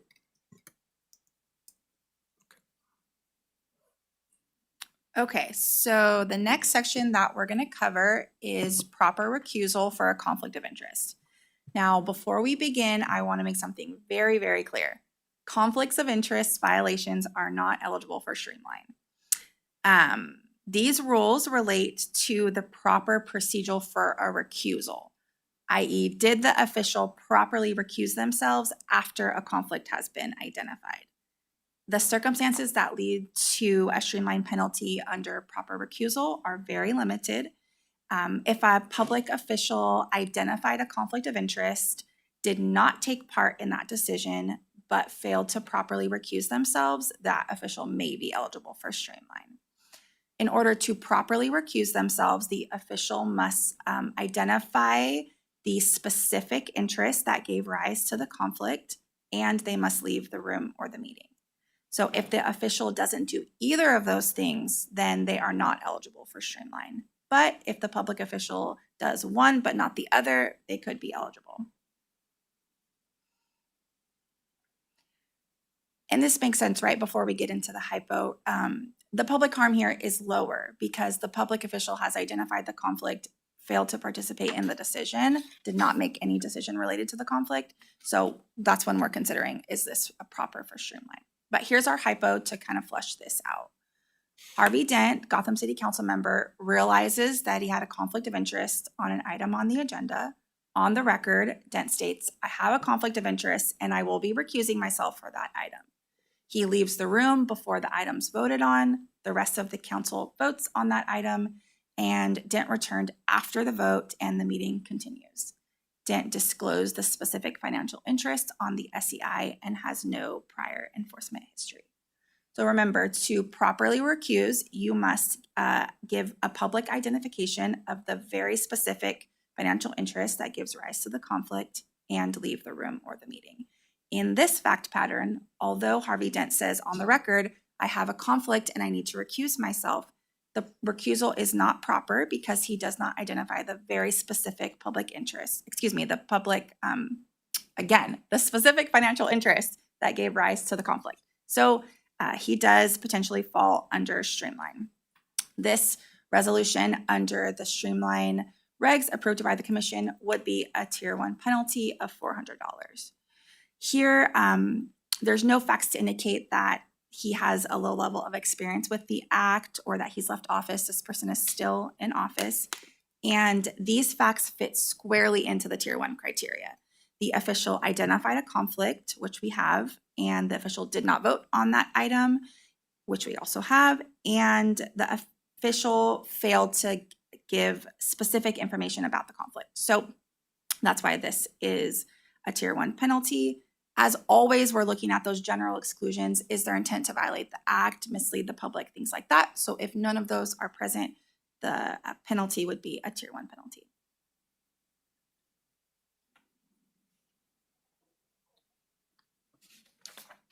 Okay, so now we're going to be discussing late lobbying report violations. So the Political Reform Act requires individuals, businesses, and other organizations that receive payments to influence state governmental decisions, such as advocating for or against legislative bills and state agency regulations, to register as lobbyists and submit periodic reports of their lobbying activity. Below is a list of the different types of lobbying entities. Each entity has different filing requirements that in some cases overlap and are similar, and in others are completely unique. Under the streamline regulations, there are a number of considerations that will automatically exclude a violation from being a warning letter or a tier 1 penalty and move the violation directly into tier 2. Those considerations include whether the lobbying entity lobbied without registering, whether the late report disclosed activity connected to legislative bills or agency regulations that were actively lobbied, whether campaign contributions were included in the late lobbying report, and whether multiple reports were not timely filed. Some specific instances where the streamline regulations resolves late lobbying cases with a warning letter are when the only violations are that the late report had less than $5,000 in activity listed on it, or when the lobbying entity has no history of not timely filing reports. Lastly, if a report has more than $50,000 in activity listed on it, the report is excluded from tier 1 penalty, but if it has less than $100,000 of activity listed, it is eligible for a tier 2 penalty.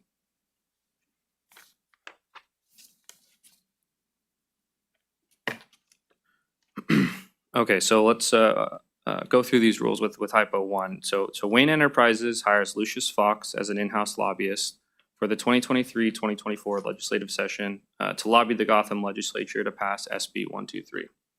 Wayne Enterprises pays Lucius Fox $3,000 per quarter to lobby. Wayne Enterprises fails to file their last quarterly report for the 2023-2024 legislative session. After enforcement contact, Wayne Enterprises files the missing quarterly report showing they paid $3,000 to Lucius Fox in the last quarter of 2024. Additionally, there's no evidence that Lucius Fox actively lobbied the Gotham legislature during that last quarter of 2024, and Wayne Enterprises has no history of not timely filing lobbying reports. Here we have some very specific warning letter considerations. The activity reported for the period was less than $5,000, and it's noted that Wayne Enterprises does not have a history of not timely filing reports. This is a clear warning letter resolution under the streamline regulations.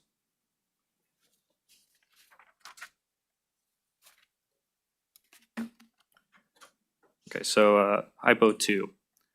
Wayne Enterprises hires Arkham lobbying firm for the 2023-2024 legislative session to lobby the Gotham legislature to pass SB 123. Wayne Enterprises pays Arkham lobbying firm $10,000 per quarter to lobby.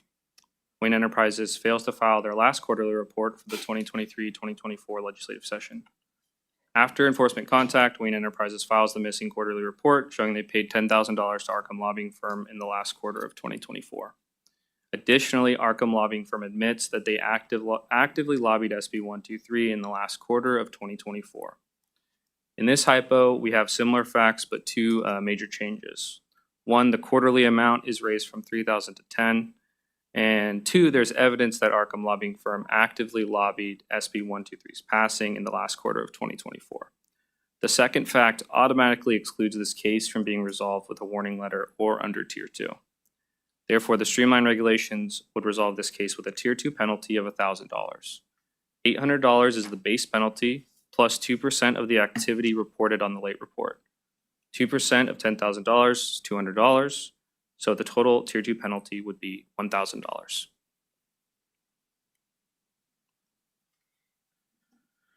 Okay, so now we're going to be talking about unreported lobbying activity. So for unreported lobbying activity, the unreported lobbying activity category, you'll have cases where lobbying reports were timely filed, but they didn't fully report all the activity for that specific quarter.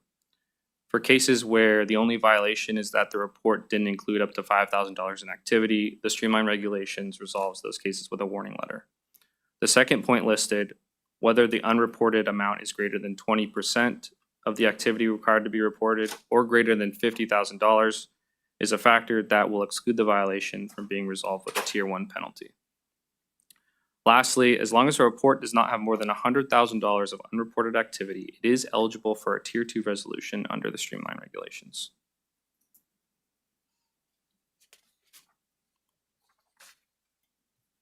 Okay, so we have one hypo here to flesh out the 20% kind of consideration.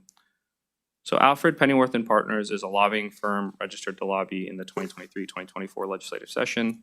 The firm's clients are Bain Capital, Wayne Enterprises, and Penguin Industries.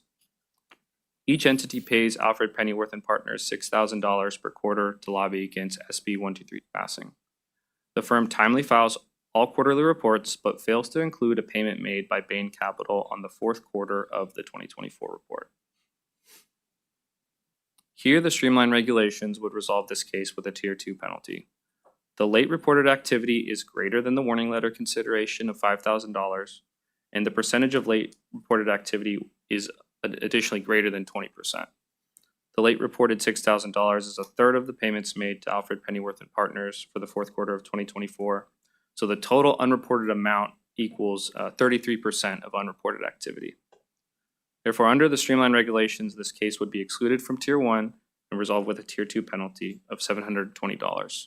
We have a base penalty of $600 under Tier 2 and 2% of the activity late reported, so $6,000, which is $120. So total penalty, after doing some math, is $720.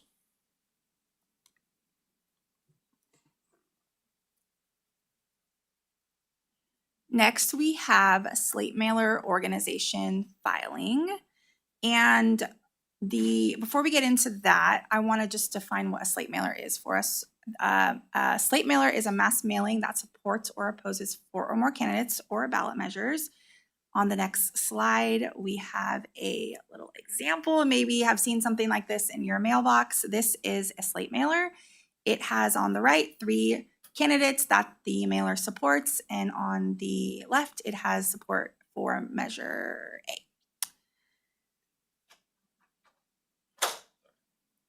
So back to our original slide on slate mailer organization filing. A slate mailer organization is a person who indirectly or directly does the following. They have to be involved in the production of 1 or more of the mailers and exercise control over what candidates or ballot measures get put into that mailer. And they must receive or be promised payments of $500 or more per calendar year to produce these mailers. Now, these are unique entities and they can qualify as a committee.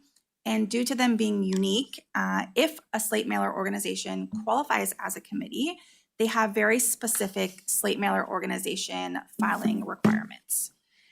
This is why the slate mailer organization filing is a completely separate section from campaign filing, because again, these are unique entities and they have to use very specific forms. Not all slate mailer organizations qualify as a committee. There are specific rules that relate to when they qualify, what is considered a contribution, and etc. And again, they use those very specific reports for slate mailers, which leads us into our next slide, which is about how a slate mailer organization gets into Streamline. The situation where a slate mailer organization and their filing can get under Streamline is very narrow. This is the only circumstance where we can have a slate mailer organization in Streamline. The slate mailer organization must have qualified as a committee, timely filed the regular campaign statements and reports, but failed to use the specific slate mailer organization campaign statements. And as with all of the violations, as I've mentioned before, we're considering the general exclusions for Streamline. If there's intent to violate the act or intent to mislead the public, that's going to exclude you altogether from Streamline. Okay, now we're going to talk about late campaign statements and reports, specifically for major donor filers. So a major donor committee is an individual or entity that makes one or more contributions to state or local candidates, ballot measure committees, or other committees totaling $10,000 or more in a calendar year. Major donor committees do not receive contributions, but instead use their own funds to make contributions. Additionally, major donor committees terminate automatically at the end of a calendar year. The Streamline criteria for major donor cases include whether the committee is a first-time major donor filer, whether they had received major donor notice after contributing $10,000, whether 24-hour contribution reports were filed prior to the election. Additionally, if 24-hour reports were required to be filed within the last 16 days before the election, and the respondent or recipient of the contribution actually did file those 24-hour reports before the relevant election.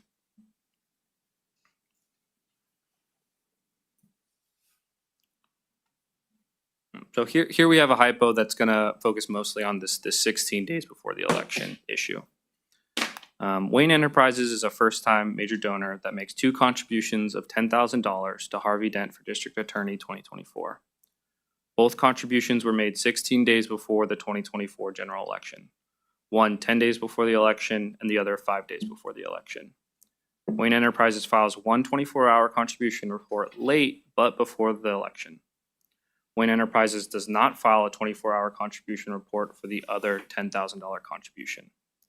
So here we have a multi-tiered resolution focusing on the late filing and non-filing of the 24-hour reports, with the crux of the hypothetical being that the 24-hour report was due within the 16 days before the election.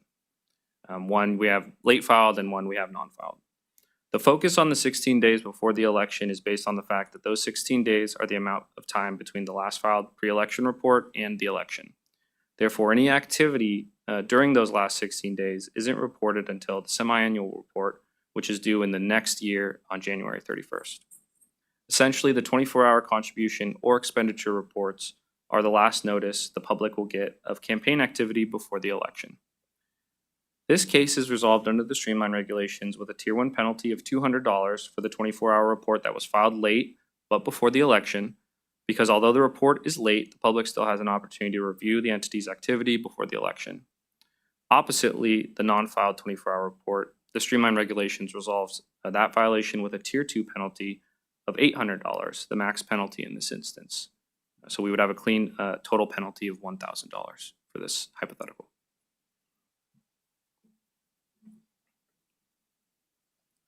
Okay. Now we're going to be moving to a different kind of violation set, major donor notification.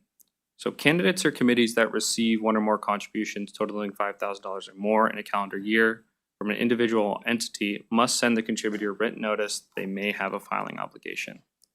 So major donor notice must be sent within 2 weeks after receiving a contribution of $5,000 or more. If a contribution of $10,000 or more is received in the 90 days prior to the election or on the date of the election, the notice must be sent within 1 week. The major donor notice does not need to be sent if a contributor already has an identification number with assigned by the Secretary of State. The streamlined regulations resolves major donor notification cases with a warning letter when we're dealing with a committee that has been in existence for not more than a year, when the committee has not previously been required to send out major donor notifications, and when the entity that would have received the major donor notification in fact filed as a major donor despite not receiving the notice. If none of these criteria are met, and a candidate, committee, or principal officer hasn't committed a warning letter violation in the last 5 years, then the streamlined regulations would resolve that case with a Tier 1 penalty. So we have one hypo here.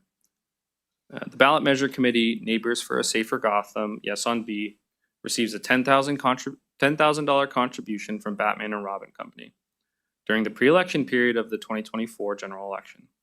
The committee forgets to send Batman and Robin Company a major donor notification letter within the 1 week requirement, but later remembers and sends the notification before the election.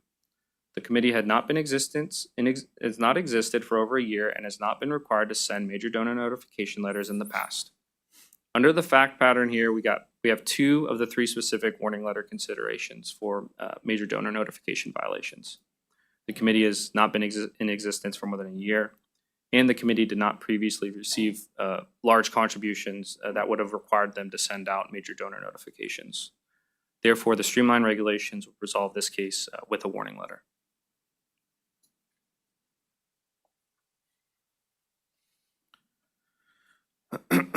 Okay, so now we're going to just quickly touch on recurring contributions. So a solicitation by a candidate or committee directly or through an agent for a recurring contribution must be in a form that requires affirmative consent from the person making the recurring contribution. So a recurring contribution is essentially a contribution made to a committee that is automatically charged, similar to a subscription. If a committee is going to accept recurring contributions, they have a number of requirements that they must complete. First, they must obtain affirmative consent from the person making the contribution when the first contribution is collected. Second, they must provide the contributor with the receipt of every contribution that includes information on how to cancel the recurring contribution. Lastly, if a contributor requests the recurring contribution to be canceled, the committee must cancel the recurring contribution immediately. Since including this violation section in the streamlined program, there has not been a large body of recurring contribution cases. However, when resolving recurring contribution cases under the streamlined regulations, cases that provide incomplete affirmative consent that's later corrected, incomplete cancellation information that's later corrected, not all but a majority of contribution receipts are sent to the contributor, and a cancellation request is not completed timely but within 30 days, under the streamlined regulations, these specific cases are resolved with a warning letter. For cases where a warning letter consideration is not met and the recurring contribution is returned late but before 60 days, and the recurring contribution was more than 1,000 but not less than 10,000, here the streamlined regulations resolves those cases with a Tier 1 penalty. All right, last but certainly not least, Section 84308, also known as the Levine Act, or also known as the pay-to-play rules. These rules and requirements relate to contributions of $500 or more from a person to a public official when both the person and the public official are involved in the proceeding.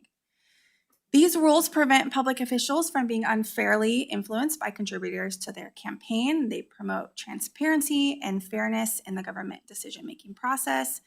And they're aimed not only at actual corruption or bias, but the appearance of corruption or bias that could occur if a public official is soliciting or accepting contributions from a party or participant or their respective agent while a proceeding is pending or shortly after a proceeding has recently concluded.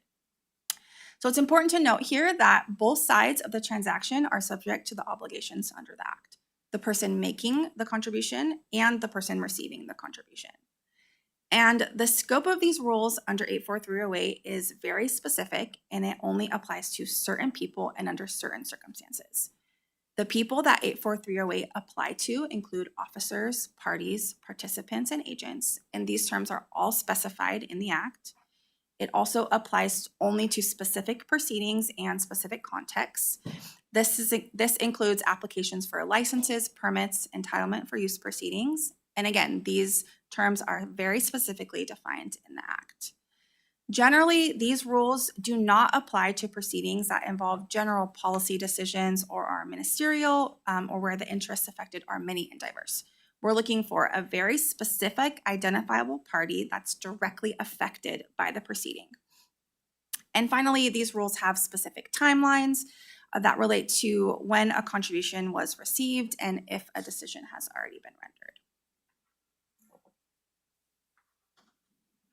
So this is another way of looking at how these rules work with a little bit more specificity. These rules limit the officer's ability to accept contributions more than $500 during specific time periods. It limits parties and participants' ability to contribute more than $500 during specific time periods.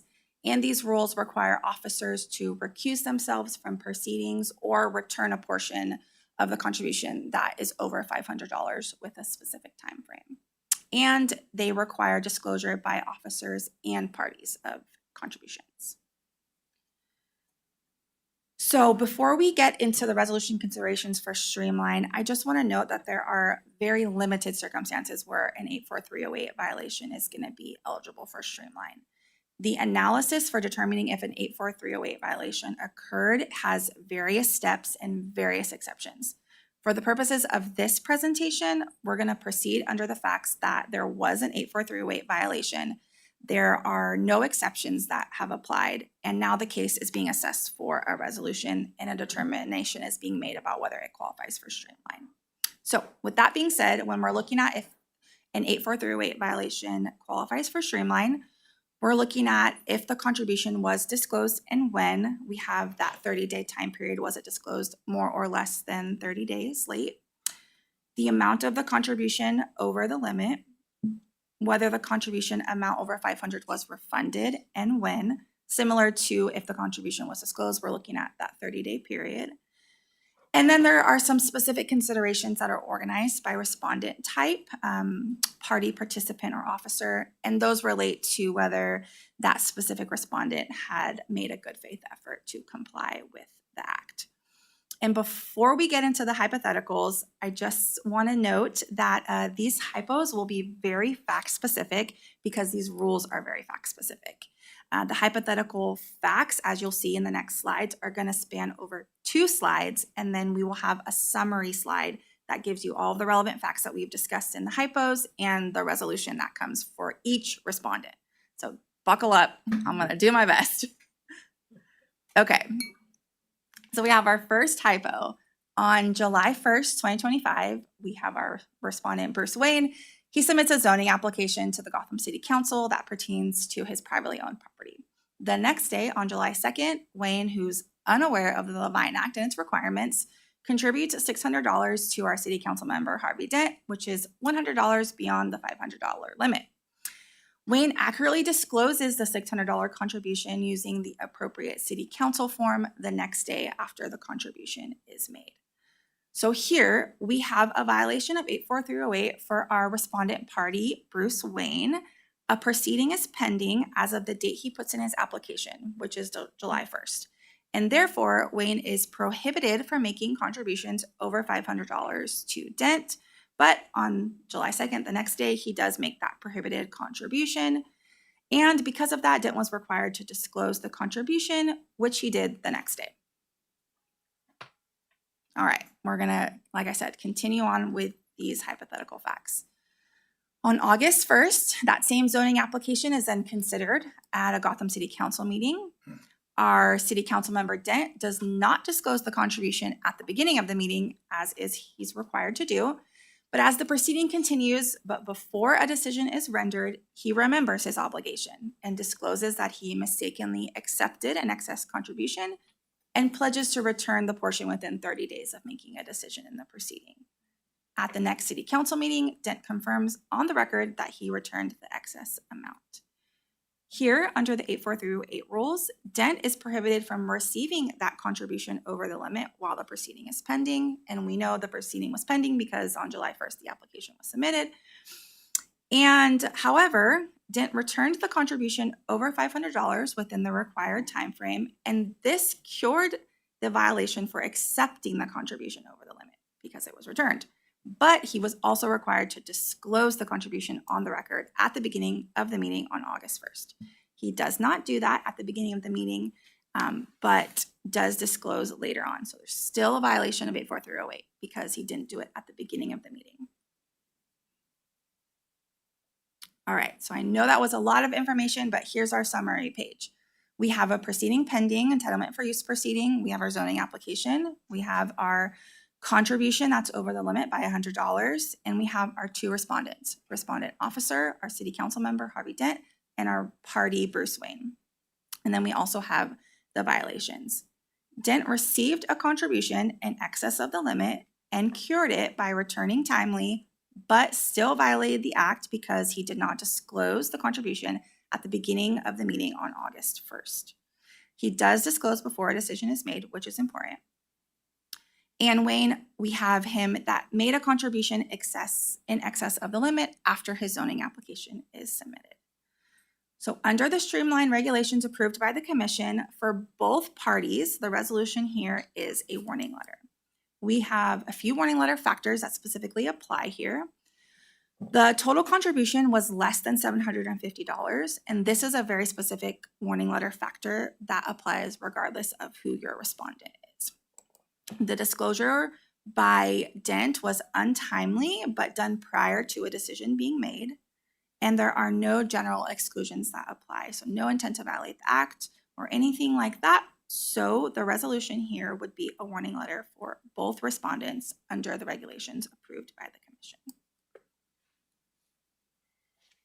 Okay, we just have a couple more to flesh this out. And again, the pattern will be the same, the hypo and then a summary page to kind of move us through it. At the city council meeting held on August 1st, let's say that Dent not only forgets to disclose at the beginning of the meeting, but instead he doesn't disclose at all. No decisions rendered in the proceeding, and it's continued a month later to September 12th. At that meeting, a decision is supposed to be made. At the September 12th meeting, but prior to a decision, he does disclose the contribution and that he returned the excess portion. Okay, so we have our summary of the relevant facts here in this new hypo. We still have our zoning application and our $600 contribution. The zoning application is heard on August 1st, but no decision is made, and the matter is instead pushed to September 12th.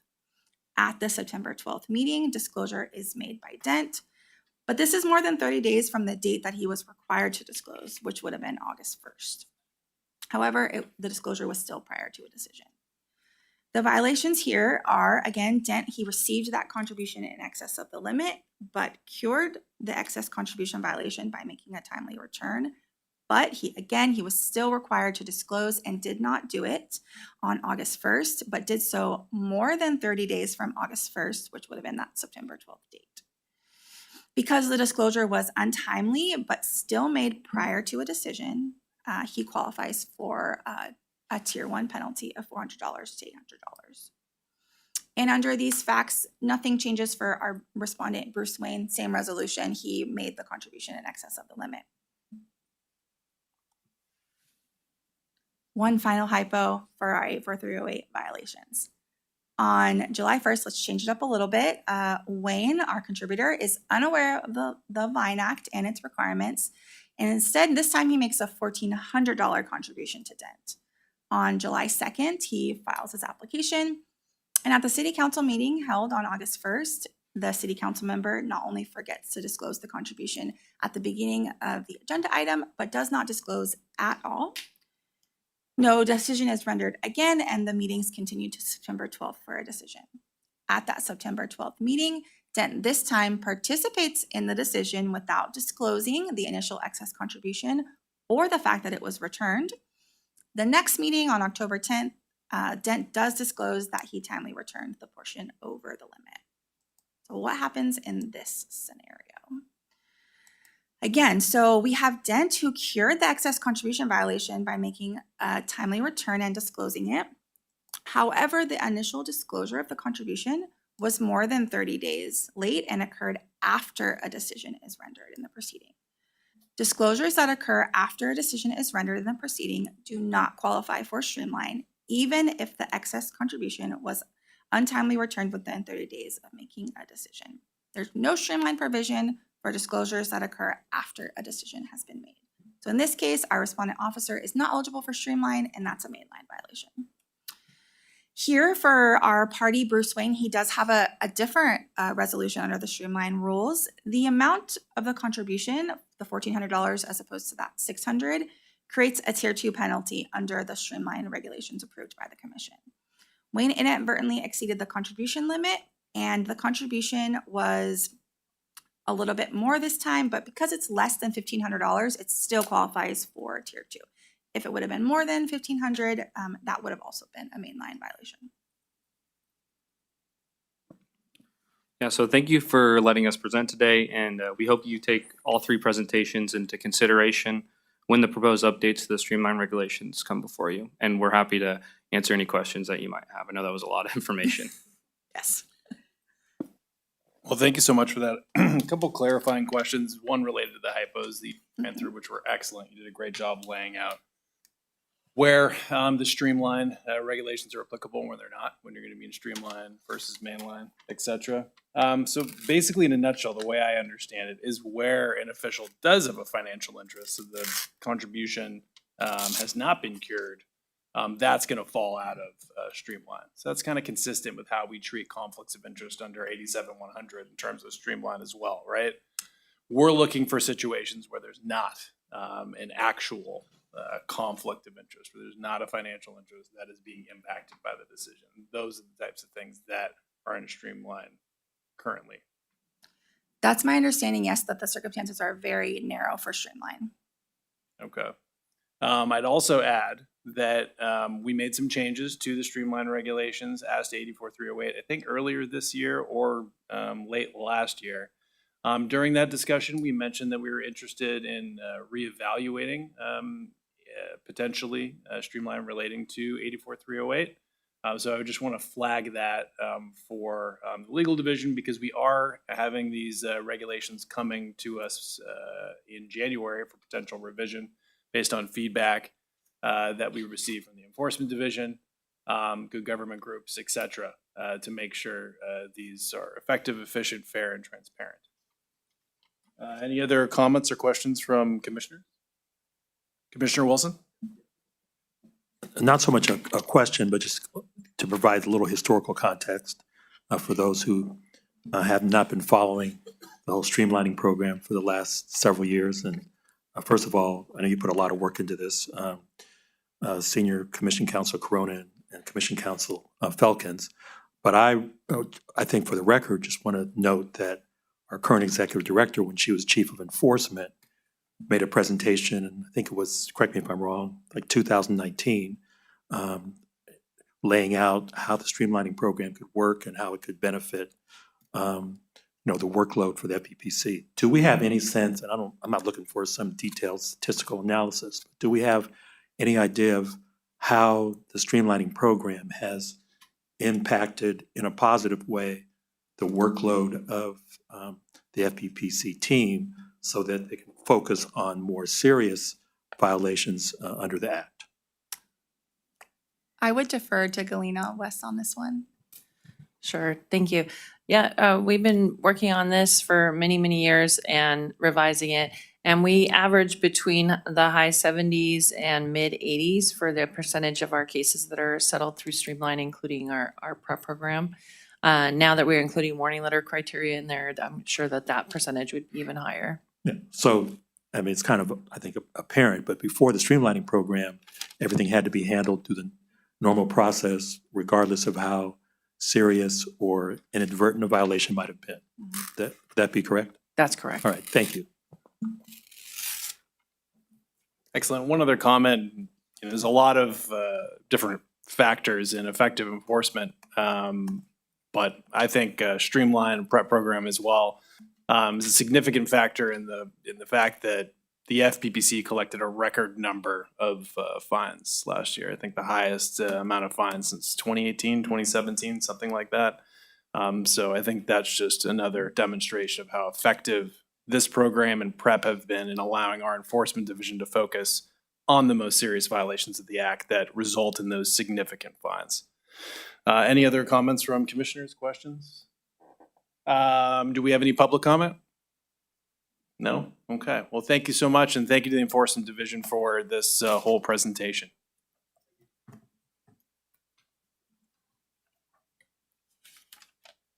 Okay, let's move on to item number 13, government agency campaign rules.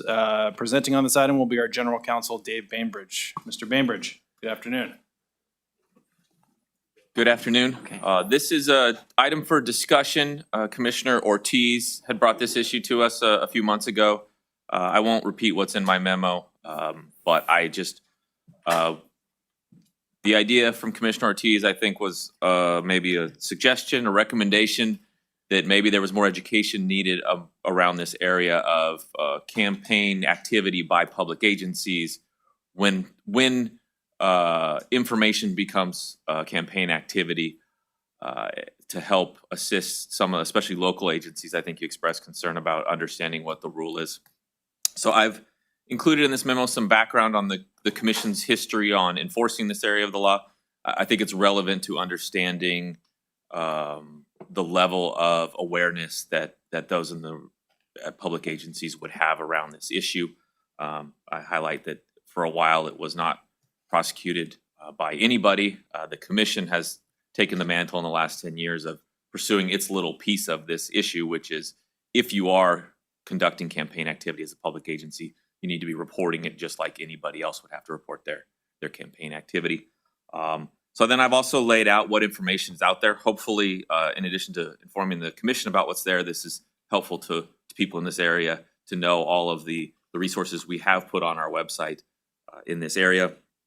My sense from having been pretty involved with this over the last 10 years is that the people out there at agencies are aware that the Commission is interested in this topic, is pursuing cases involving it.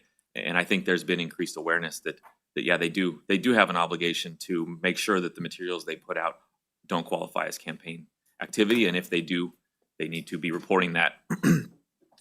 So I've listed sort of what our current process is, what outreach we have available. I would actually, between the time you suggested this and now, I've been contacted by the Institute for Local Government about possibly doing another training on this area. I had done one a couple of years ago along with our former chair, Rich Matich, and we have offered to do something like that again. I can also do a little more outreach to some of these organizations that represent the city attorneys, county council, special district council, whatever the Commission would like to instruct. I'm happy to reach out and talk about this topic. It's certainly a topic I know the Commission cares a lot about, and personally I'm interested in it. So if there are any questions about it, I'm happy to try to answer them or take whatever direction you have. Excellent. Commissioner Ortiz? Thank you. I just want to say to you, the General Counsel Bainbridge and Executive Director West, to thank you for following up on my request. Very timely. I want to comment, the last paragraph of your memo, I think is a very good idea since many agencies are represented by contract counsel. I think that's a very, very good idea. I have a question. There was a letter asking advice from 2021 about whether what they're thinking about mailing out, it is within the information kind of pattern. Do you get that many letters asking for advice? We do not get that many in this area. This was one of the rare ones, and we actually took it as an opportunity to get the information out there about sort of how the legal division is seeing how this law should be interpreted. So it's pretty uncommon that we get a request of, is this mailer okay before it gets sent out? Which is sad, too bad, because they should be doing that to kind of avoid future problems. The other question I had was, how does the FPPC know that an agency has this issue? is it through complaints that somebody forwards a complaint? Yeah, it almost always comes in the form of a complaint. Usually we get the actual mailer sent to us as well. We had the group here earlier today that I think had submitted a complaint to the Enforcement Division. Okay, well, again, thank you. You're welcome.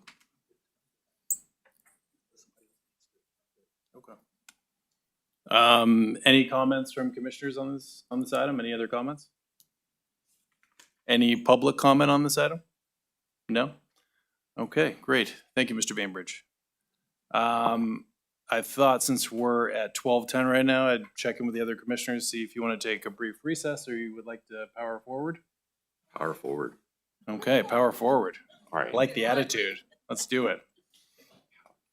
Okay, item number 14, our legislative update. We're going to welcome up to the table Senior FPPC Legislative Counsel Lindsay Nakano.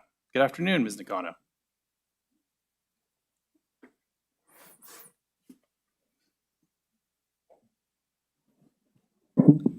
Good afternoon, Mr. Chair, Commissioners.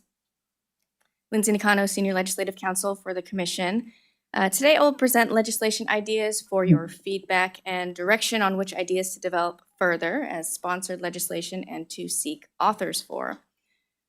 The first idea would require candidates and treasurers to complete training on the campaign requirements in the PRA.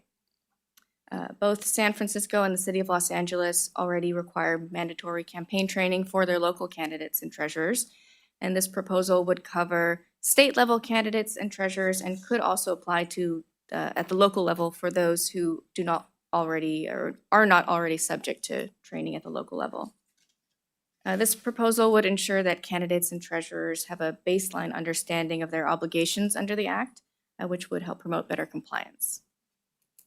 And one comment there, I think it's also worth noting that candidates and treasurers are one of the few political actors in the political process who do not have already a training requirement. You know, state lobbyists are subject to training requirements as well as public officials. Okay, I'll move on to the second proposal. This one would authorize the Commission to extend filing deadlines for individuals who live in areas affected by natural disaster or in certain emergency situations.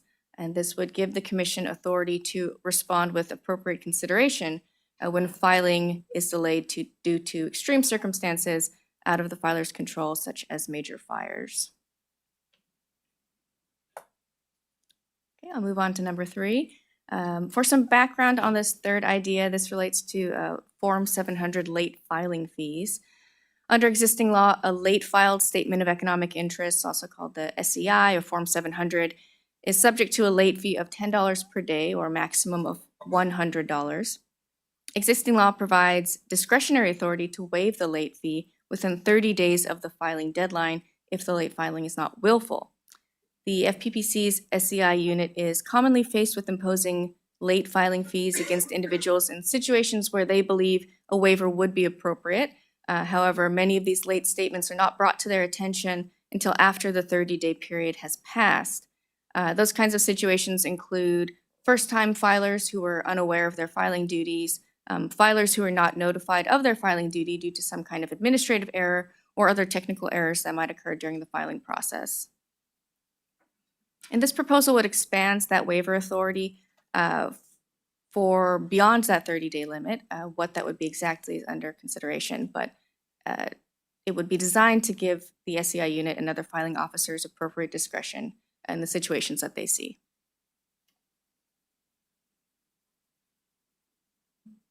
Okay, Great. Can I just say, I got an exemption when I filed my first S700 in 1991 because I had to file with a different agency. One agency had appointed me, and the other agency I was serving on their board, and I didn't know. And so then, it's like, luckily, I got an exemption because I did it. The MWD said, "Why aren't you filing?" It's like, I filed with the City of Los Angeles anyway. Sorry.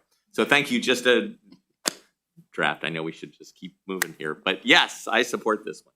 Yeah, no, that's case study. That's excellent background. I mean, another potential issue where this could come up is if someone is provided, the FPPC is provided, or filing officials provided with the wrong email for a public official, right? Completely, someone acting in good faith, and then they're stuck in the situation, or we're stuck in the situation where we can't resolve it in the way that we think's best for all parties. So I certainly support this. Commissioner Zettel? Thank you. So to clarify, you would consider extending regulatorily. You're going to remove the 30-day period and substitute it for possibly a 60 or a 90-day limit, or remove that entirely? I think that's still under consideration. We had spoken with the SCI unit on what would be effective for them. And what they find is that a lot of these late filings are not brought to their attention until the situation has come to the enforcement division. And that can happen several months, unfortunately, after the filing is due. So we're assessing what the appropriate amount of time would be, or if there are other ways that we could put limits on this that are appropriate without a day limit. So let me also be clear. So what we're doing today, and I think this makes a lot of sense, we're talking about these are the things we're going to pursue. There's not written language or anything, bill language or anything like that. These are things we're going to pursue. It's sending you off to go consult with committee staff, for instance. Sorry that I'm just bringing that up, but anyway, that kind of thing. So that's where we are at this point in the process, right? So you'll look at those kinds of issues and we'll come back and actually do this. We're just sending you off to go, yeah, these sound like good ideas, go consult. Is that right? That would be up to the commission's discretion. If you feel comfortable with some ideas that say, yes, I want to do this as sponsored legislation, go ahead. Or I'd like to develop this further and then we'll reconsider at a later time. So you'll need a motion then at the end of this. Okay. Yeah. Okay. Thank you. Okay, for this fourth proposal, I'd like to invite to the table Gabby Gilmore, Senior Management Auditor in the Audits and Assistance Division. Ms. Gilmore will provide a summary of the Audit Division's prior report on Form 807s. Form 807s must be filed by 501c3 or C4 nonprofit organizations that pay for travel for elected officials and must include reporting of certain donors under certain conditions, including that the donor donated over $1,000 and accompanied the elected official on the travel. So turn it over to Ms. Gilmore. Good afternoon. My name is Gabby Gilmore. I'm a Senior Management Auditor with the FPPC Audits and Assistance Division. This is an audit that was started in November 2023 to evaluate compliance with the Form 807 requirements. As mentioned by Lindsay, there are a few criteria requiring a 501c3 or 501c4 organization to file a Form 807. Some of the criteria covered by Lindsay applies: the $1,000 or more, individual who accompanied a state elected or local official. One of the key criteria is that the organization regularly organizes and hosts travel that is reasonably related to a legislative or governmental purpose. That regular organization and hosting of travel is determined by the totality of the organization's expenses, amounting to a third or more of their total expenses spent on travel, study tours, conferences, conventions, meetings, reported on their Form 990 with the IRS. The Audits and Assistance Division selected how they were going to evaluate compliance from a download of 2022 Form 700s filed by Assembly members, senators, constitutional officers, coastal commissioners in office at the time.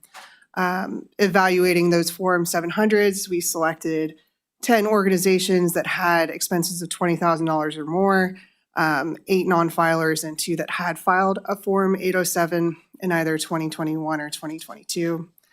We requested support from these organizations, including their Form 990s, schedules, supporting documentation, the determination letter from the IRS that shows that the organization has tax-exempt status. We reviewed all of this documentation and made the following conclusions. 8 of those 10 organizations were not required to file a Form 807 because they did not meet the 1/3 criteria for qualifying as a organization that regularly organizes and hosts travel, a third or more of their expenses going towards that.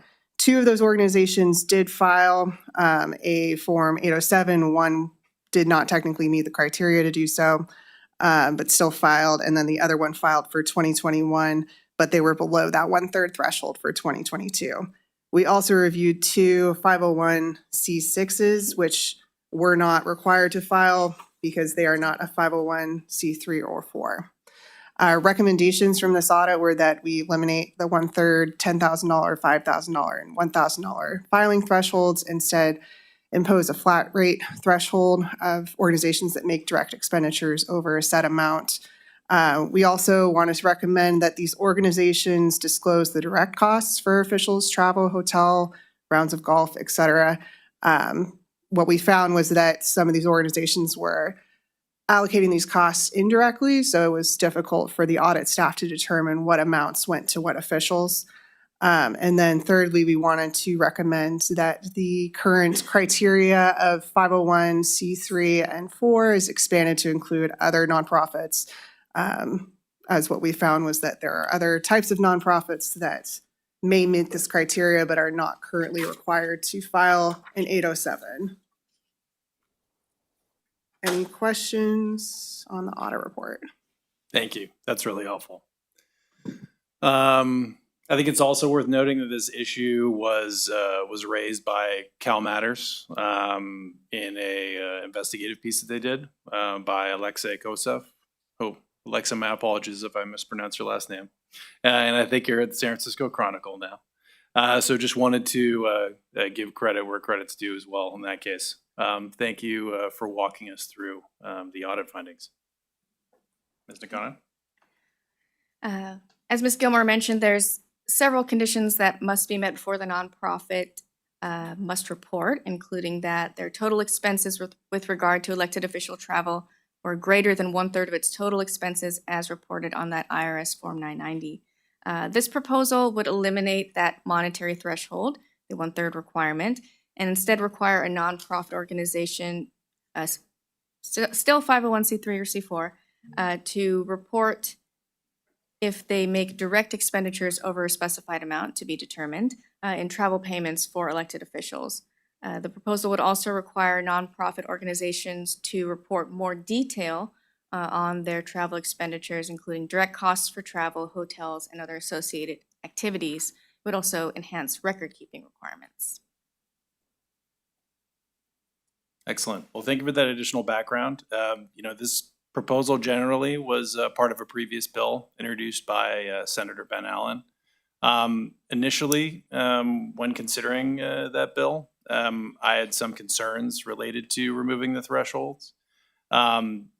And those generally arose in the fact that I want us to be well aware of any potential issues this may cause for nonprofits who aren't as sophisticated as others and don't have the funding to hire compliance counsels, et cetera, and maybe accidentally caught up in this new reporting requirement.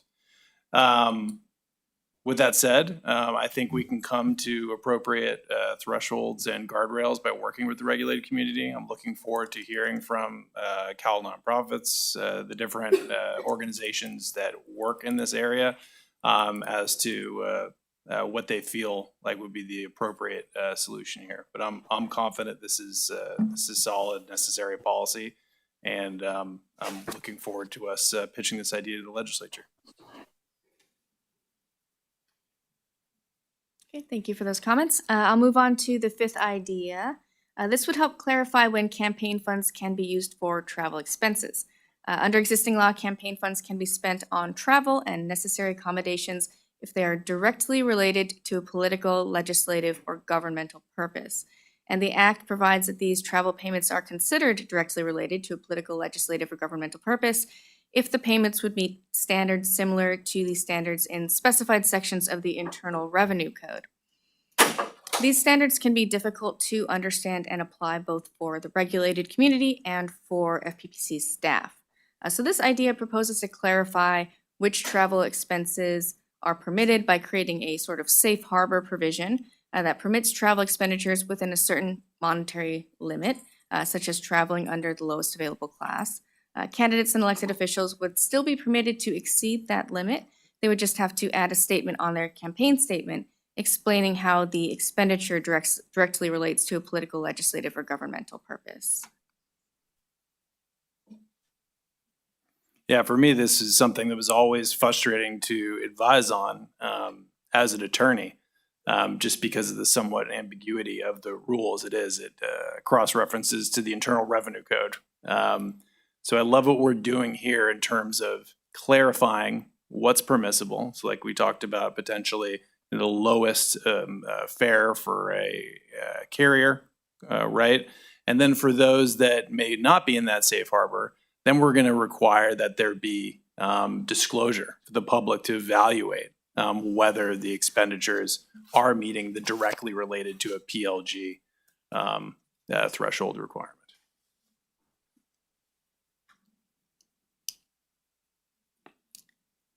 Thank you. I will move on to idea number 6. This relates to prohibitions on lobbyists.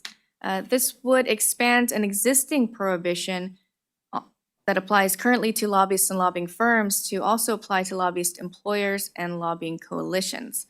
Under existing law in the PRA, lobbyists and lobbying firms are prohibited from attempting to create a fictitious appearance of public favor or disfavor in any legislative or administrative action, or sending a communication to an official or candidate in the name of any fictitious person or the name of a real person without their consent. This is a practice referred to as astroturfing, which refers to creating a false appearance of public opinion.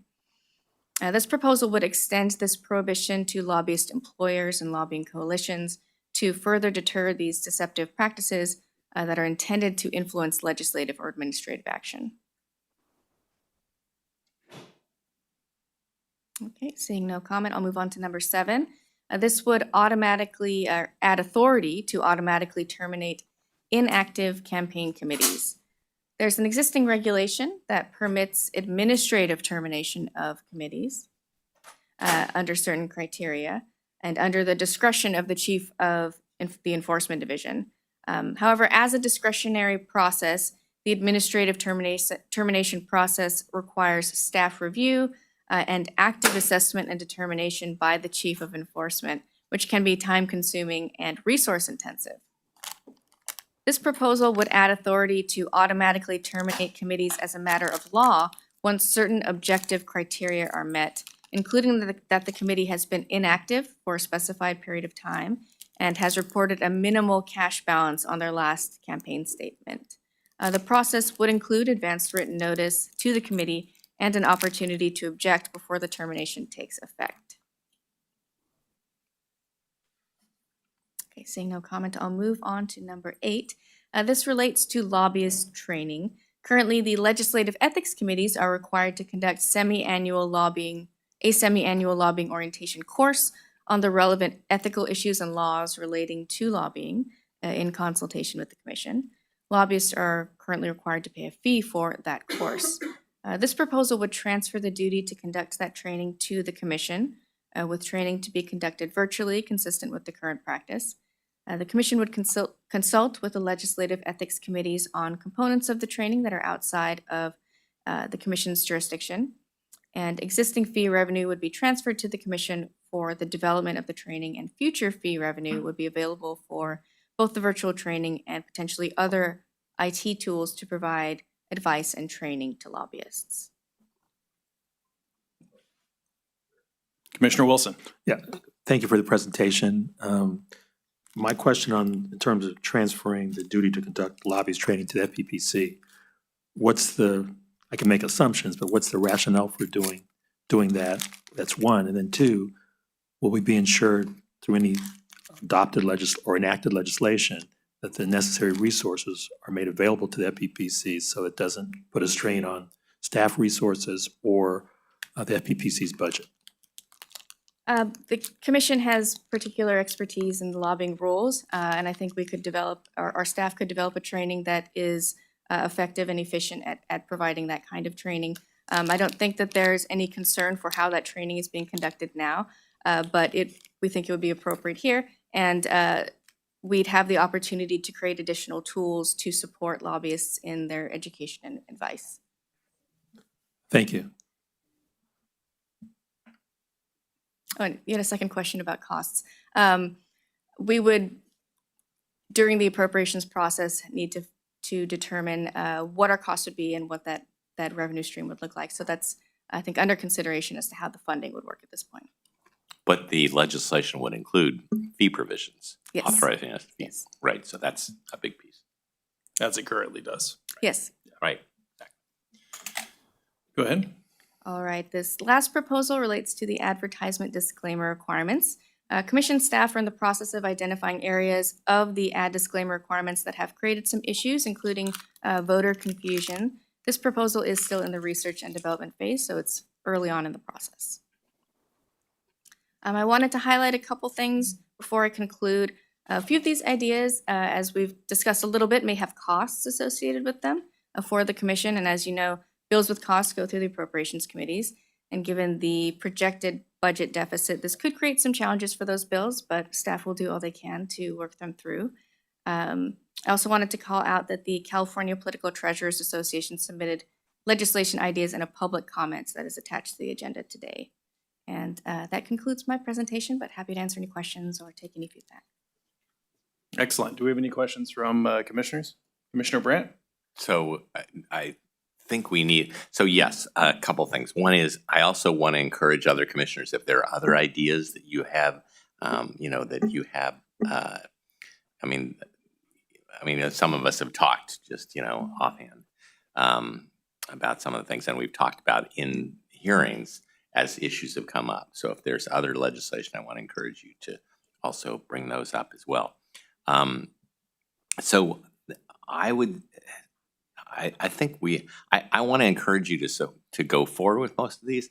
The one that I have questions on is the 9th one, and that's the one that I'm not clear what that is and what the problem is that we're trying to dissolve. So, but I'm open to you pursuing that and coming back to us with what is that. So I think I'd like to make a motion, if that's appropriate. A motion. I move that we accept these proposals as ideas for further development and direct our legislative council to work with the regulated community, the legislative staff, committee staff, to develop these into proposals that we may consider. And have I missed anybody? I'd just say generally interested parties. Generally interested parties and generally interested parties to develop these into proposals that we can consider in January or February. And so that's my motion. Second. Okay, thank you. And before we vote, any public comment on this? Just a point of clarification on the motion, and I'm sure, Mr. Councilman Nakano is aware of this particular deadline. I think January should be the deadline because the bill introduction deadline is February, so we don't want to put any undue pressure on you to meet a February deadline. Appreciate it. So I'll continue the conversation. Since we all have been dealing with these deadlines for decades, I would say yes, but I think I'm not going to, I think I'd like to keep it flexible. Yes, that would make the most sense. But there may be times where you need to develop, you come back to us with a proposal. It is not in legislative language or those kinds of things, and maybe we're giving more direction. So I understand that sometimes things happen and, it's in February when we're actually getting down to the specific language. So you may, I don't think you're already authorized to go work with, Ledge Council to kind of develop this, or whoever you need to work with, develop actual language. So I would say by February, we need actual language, right? Yeah. Maybe we should quickly run through the process just for the public's sake. Yeah. So right now, we are laying out proposals that we're interested in pitching to the legislature as sponsored bills. And following that, what's our next step in terms of taking action as a commission? We're going to consider the language that's ultimately introduced and vote on whether to officially sponsor or take a position? In the time I've been here in the last 5 years, the commission has voted on or has considered summaries of the proposals rather than the precise language. We haven't included the final draft language necessarily on each proposal. In past commissions might have considered the full language, but generally staff will present a summary of the important points of the legislation for the commission to consider whether to sponsor.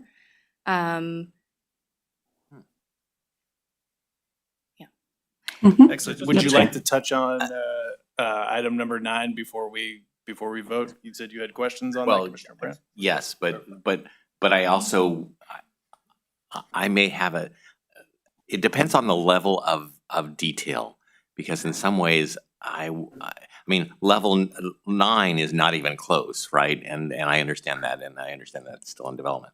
But the level of detail, I may consider that, and I may want to see more detailed. In other words, the summary needs to be, we're going to go in this direction, we're going to do these kind of thing. There may need to be a lot of detail if you're going to do a summary for me about limits. I mean, there are a number of things in here where you're talking about increasing limits. So a lot of specifics that I may need before I'm willing to support legislation, that the agency takes a position on legislation. I mean, it's one thing to say if somebody's developing it and we may be supportive, but I want to see. I don't know. I mean, I'm new to this, so I have to admit, but I'm not sure whether I want to. Let's see how this goes. And summary, but I may have concerns about. I want to see the language, and that we'll see where that goes and when that happens. And so that may go to your issue, Commissioner Wilson, about timing. Well, thank you, Commissioner Brandt. Commissioner Wilson? I mean, perhaps one way to resolve this is to have the Law Public Policy Committee have the authority under the motion to make decisions about bill introduction deadlines. Because if we move into February, not to get into the weeds, but deadlines are deadlines, the deadline for introducing bills in 2026 would likely be the day after we have our February meeting. So our February meeting, we would not be able to recommend any action, but if the Law Public Policy Committee was given the authority to work on the introduction of bills earlier in February, then we wouldn't have to worry about getting everything done in January. So something Okay. to think about. So do we ever do things like a spot bill? I mean, in other words, a little more, a substantive spot bill, like I used to call them, where you're saying, we're going to do this and we're going to address this issue, that kind of thing. So you have language. Do we do that at times? I mean, so I may be happy with that. So that's the kind of thing. But given my history in the legislature, I just want to be, I'm going to be engaged in this. And I think our Law and Policy, what's it called? Correct. Law and Policy Committee will do that. And I would take that as a friendly amendment to my motion to delegate for further consideration or whatever. Yeah. How do you want to frame that? No, you framed it eloquently. Okay. That added to this motion is delegating to the Law and Policy Committee approval, actually? Well, authority to comply with deadlines. Yeah. Do I have to second the amendment? Yes. Okay, second amendment. Thank you. Okay. Somebody want to read that? Well, Anyway. I think we have it. Take Okay. up the motion. Take up the motion as amended. Do we have a second? Second. Okay. Ms. Apostle? Commissioner Brandt, Aye. Commissioner Ortiz. Yes. Commissioner Wilson, Aye. Commissioner Zettel, Aye. Chair Silver. Aye. Motion passes. And I just want to say, I am so glad, Lindsay Nakano, you are on our team. So thank you. And we have a lot of confidence in you. Or at least I have I'm sure all of us have a lot of confidence in you. We all have a lot of confidence in you, for the record. Okay, let's move on to item number 15. That's going to be executive staff reports. And we're going to start with our Chief Enforcement, Kendall Bonebrake, for the Enforcement Division staff report. I believe you have an update on the staff report? I do, Chair Silver, Commissioners. After the publication of the Enforcement Division's report, we did receive public comment on one item, and that is the unexecuted streamline stipulation in the matter of Antonio Lopez. At this time, I would like to take an opportunity to review this particular case in depth before I do place it back on the report. And so at this time, the only change to the report will be that we are removing the matter of Antonio Lopez from the unexecuted streamline stipulation. So we will not be executing that after this commission meeting. I will take a look at it more thoroughly, and if appropriate, we'll bring it back to you at a later commission meeting. Commissioner Wilson? Yeah, and just for clarification, thank you for laying out that, scenario. But that wouldn't also preclude you if, based on your analysis of this item, you decided to bring it before the full commission and not keep it on streamline. That would be within your discretion, correct? That is correct. So Absolutely. the review could lead to several outcomes. Exactly. Okay, thanks for the clarification. Absolutely. And so other than that particular matter, the report is as submitted originally. Thank you. Why don't we move on to our Audits and Assistance Division report?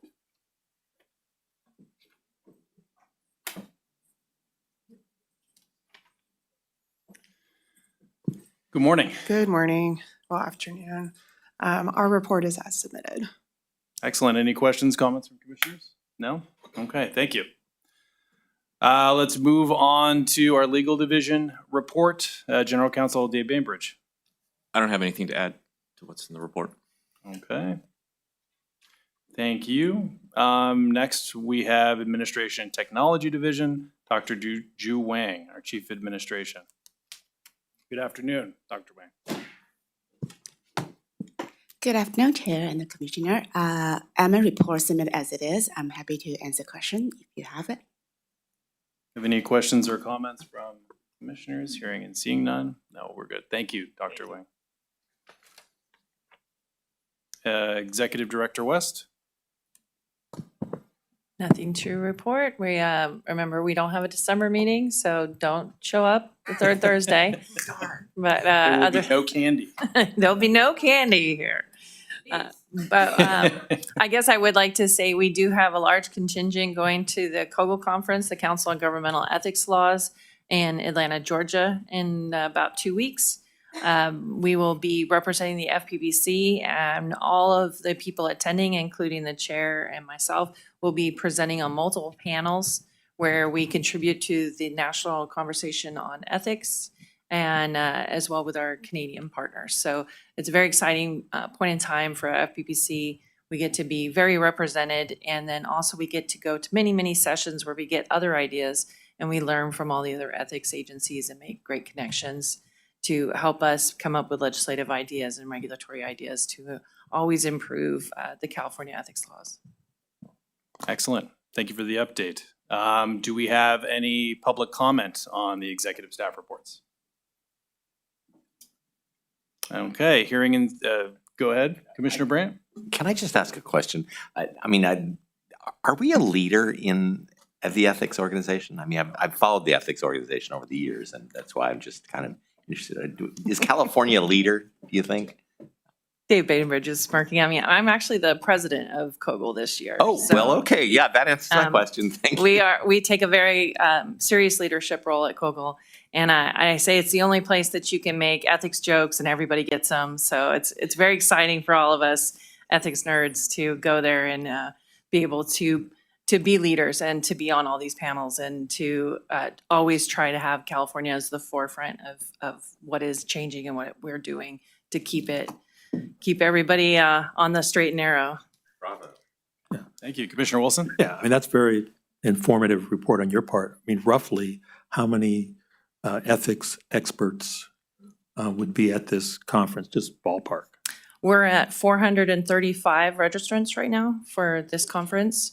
And sometimes we peak around 500. But this year, because of some issues with Canadians being able to travel to the United States, that their attendance will be a little lower this year. So we should be around 435. Thank you, Madam President.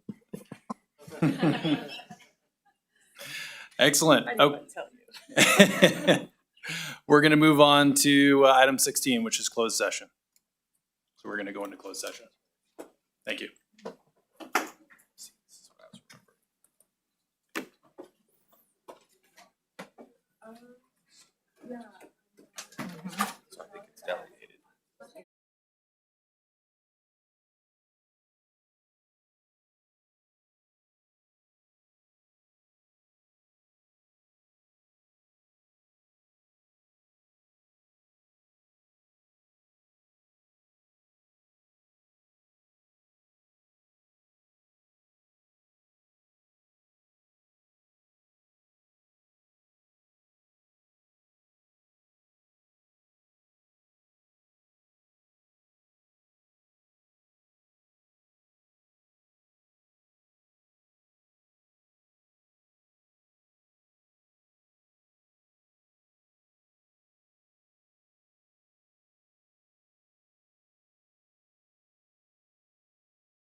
They're not here. Good afternoon. We are back from closed session at 1:06 PM. The commissioners, as to the petition for reconsideration, the commissioners have unanimously voted to deny the city of Norco's petition for reconsideration. Let's move on to item 17, and that's going to be commissioner comments and proposed future agenda items. I believe Commissioner Zettel had a proposal for a future agenda item. Commissioner Zettel? Security.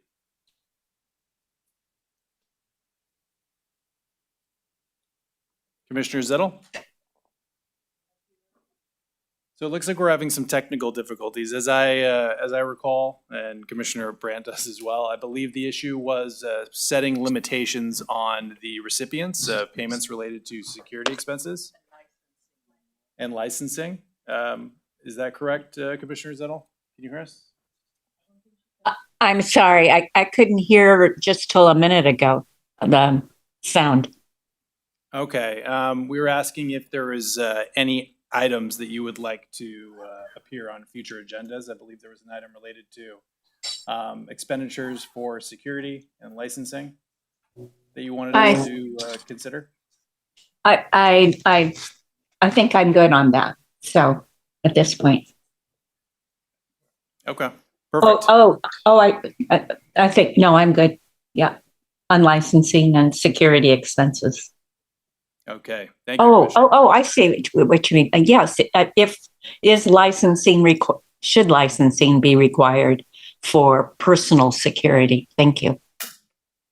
Okay.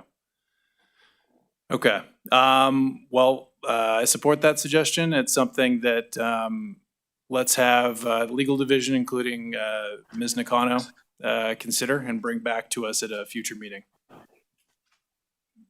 I'm going to go ahead and move to adjourn. Second. Ms. Apostle? Commissioner Brandt? Aye. Commissioner Ortiz? Yes. Commissioner Wilson? Aye. Commissioner Zettel? Aye. Chair Silver? Aye. The motion passes.